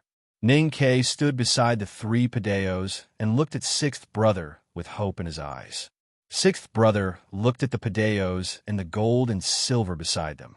After a long silence, he looked up at the excited Ninkei and asked seriously, "According to these things, I think, youngest brother, you're going to play with flying knives?" "Yes." Ninkei rubbed his hands and said nervously, "Senior brother, I'm good at bladesmanship. Since sword can fly, so can knives. And with your help, I believe it will be better than flying swords." Sixth brother's expression finally became stiff. "But have you ever seen such a big flying knife in the world?" In Ninkei's view, the enemy hated him, so their verbal attacks were nothing. Those smart people were best at talking, so their verbal attacks were also nothing. However, Sixth brother was a simple and honest good man. His occasional verbal attacks had deeply hurt his self-esteem. Because he was a little depressed and hurt his self-esteem, Ninkei decided to calm down and think about what to do in the future. So he went to the mountain road and went straight to the flowering trees. In the deep spring, he found 11th brother who was muttering to himself. "Senior brother, do you have any new ideas recently? Tell me about them." Someone was flying a sword by the lake, smashing the flowers, grass, and senior brother's heads, messing up the senior sister's embroidery, messing up the magical lines on the sand table, and messing up the green waves and wet grass in the water. A certain someone was flying needles in the forest, and a few wounds appeared on his body. Not long after, he could be seen being chased by a fat white goose, crying out in pain all over the mountains and plains. Someone was forging iron in the house with all kinds of strange materials at his feet, mainly gold and silver, supplemented by gems. Sixth brother was silently sorting out the design for him, and his simple and honest face was full of grievances. In the late spring of the 14th year of Tianqi era, these scenes kept repeating in the back mountain of the academy. Until many years later, people living in the back mountain still felt a little scared when they thought of those days. That junior brother who had just entered the second floor was practicing his lousy sword and his lousy needles, thinking of his lousy ideas, torturing his senior brothers and sisters, causing them to feel incomparably vexed. "Have you been crazy lately?" Chun Pippi put down the food box and looked at Ninkei, who was still satisfied after losing 3 games of chess to 8th brother, and asked with emotion, "What do you mean? Trying flying needles or flying knives?" Ninkei asked confusedly. "Everything," Chun Pippi said angrily. "You haven't even mastered the Howren sword, and you haven't mastered the talisman Taoism from Master Yensei. How can you have so much energy to do so many strange things? It's always good to learn more. Why are you so anxious? Cultivation is about gradual progress, and the most important thing is to lay a good foundation. My aptitude is so poor that it's useless to lay a good foundation. It's better to learn more." Chun Pippi sighed and said, "In my opinion, you'd better focus on talisman Taoism. Talisman Taoism is about comprehension and talent, not the foundation." Ninkei asked curiously, "Why can't we learn together?" Chun Pippi frowned and said, "Greed is not a good thing for cultivation." Ninkei said with a smile, "I have learned a truth since I was a child. Nothing can be achieved without greed." Chun Pippi was so angry that he laughed and said, "I just found out that you are such a stupid person, even more stupid than second brother. I won't tell second brother this. A bowl of crab porridge. That's impossible. Our family has been losing money too fast recently, and Sang Sang is already very unhappy. Then, how much do you want? 200 taels of silver. 200 taels of silver? Why do you need so many silver needles? Do you want to learn medicine and acupuncture? It's none of your business. Fine, fine, fine. Then I'll scold you more for being an idiot. Pippi, don't forget that the back of the mountain is the second floor of the academy. We are all on the second floor, so we are all idiots." "Idiot, Chun, do you have a problem with that?" "I have no problem with that." Chun Pippi looked at him as if he was looking at a madman, and gritted his teeth and said, "Even if you do that for cultivation, why do you harass senior brothers every day? In the beginning, didn't you turn pale when you heard that you were going to listen to music and play chess? Why did you suddenly change your temper and go to listen to music and play chess every day?" Ninkei answered with a smile, "I didn't like it at first because I didn't like to be forced to listen to music and play chess. Now that second brother has said that no one will force me, I can still do it if I want to. Senior brother Bagon's flute is really good. Where can I find a chance to play chess with the 2 national masters outside the academy?" Doing some extracurricular activities as entertainment during cultivation can cultivate one's character. In the future, when I travel around the world, these things can be used to brag and shock people. Pippi was dumbfounded. He held his chubby cheeks and asked, "What about 11th brother? Why are you bothering him?" 11th brother doesn't think I'm bothering him. K approached him and said in a low voice, "Have you found that listening to 11th brother's mysterious questions can not only help you fall asleep, but also help you meditate?" That night, all the disciples of the second floor of the academy held a group meeting at the back of the mountain. Even the scholar in the small library in the cliff cave was called over. However, the old man was reading an old book and did not pay attention to what the people around him were saying. K did not attend the meeting, not because he had returned home in Chang'an, but because the main topic of the meeting was to discuss how to deal with his current problem. Don't you think youngest brother is miserable? Howard's sword has become a wasp-tail needle. This is definitely not his wish, but his aptitude is like this, so he is forced to think of these messy ideas. I say you should be more tolerant. Although he smiles every day, I always feel that there are tears in his smile, and there is a shadow in his heart. The meeting was held in the courtyard where second brother lived. Seventh sister held an embroidery frame and sat cross-legged in the deepest part of the Arhut bed. Her posture was very casual and natural, and it could be seen that she was not afraid of second brother. Hearing this, fourth brother, who had the most serious expression, frowned and said, "It's not a matter of tolerance. Will I really be angry with youngest brother?" Now the main problem is how to help youngest brother solve his cultivation problems. Third sister, Yulian, who was sitting quietly in the corner of the room, smiled slightly, but did not say anything. Fifth brother frowned and said, "I think the first problem is to help youngest brother enhance his confidence. He now pesters me and eighth brother to play chess every day, and he still smiles no matter how badly he loses. It is obvious that he has lost and even become a little abnormal. This is not good." Everyone thought that it was indeed reasonable. Ninth brother gently knocked on his flute, and after a moment of silence, he looked somewhere and said, "Teacher and eldest brother are not here, and now second brother is the senior in the back mountain." To be honest, second brother's words on the day when we practiced swordsmanship by the lake were really hurtful. As the saying goes, if second brother sincerely praises youngest brother, I think you can restore his confidence in cultivating Howard's sword. Everyone looked at second senior brother, who was sitting in the middle. After a long silence, second brother said, "I will not lie. This will be the most lovely and loving chapter since I opened the book at night. The more I write, the more I like the Academy, and I will like it until the end of this story. Starting from 6,000 tomorrow, I will start to supercharge myself. To be continued. If you like this work, please come come to vote for me. Your support is my greatest motivation. That you're tuning in to the Warrior Lore YouTube channel. Don't forget to subscribe and join us on this journey to catch the most captivating stories.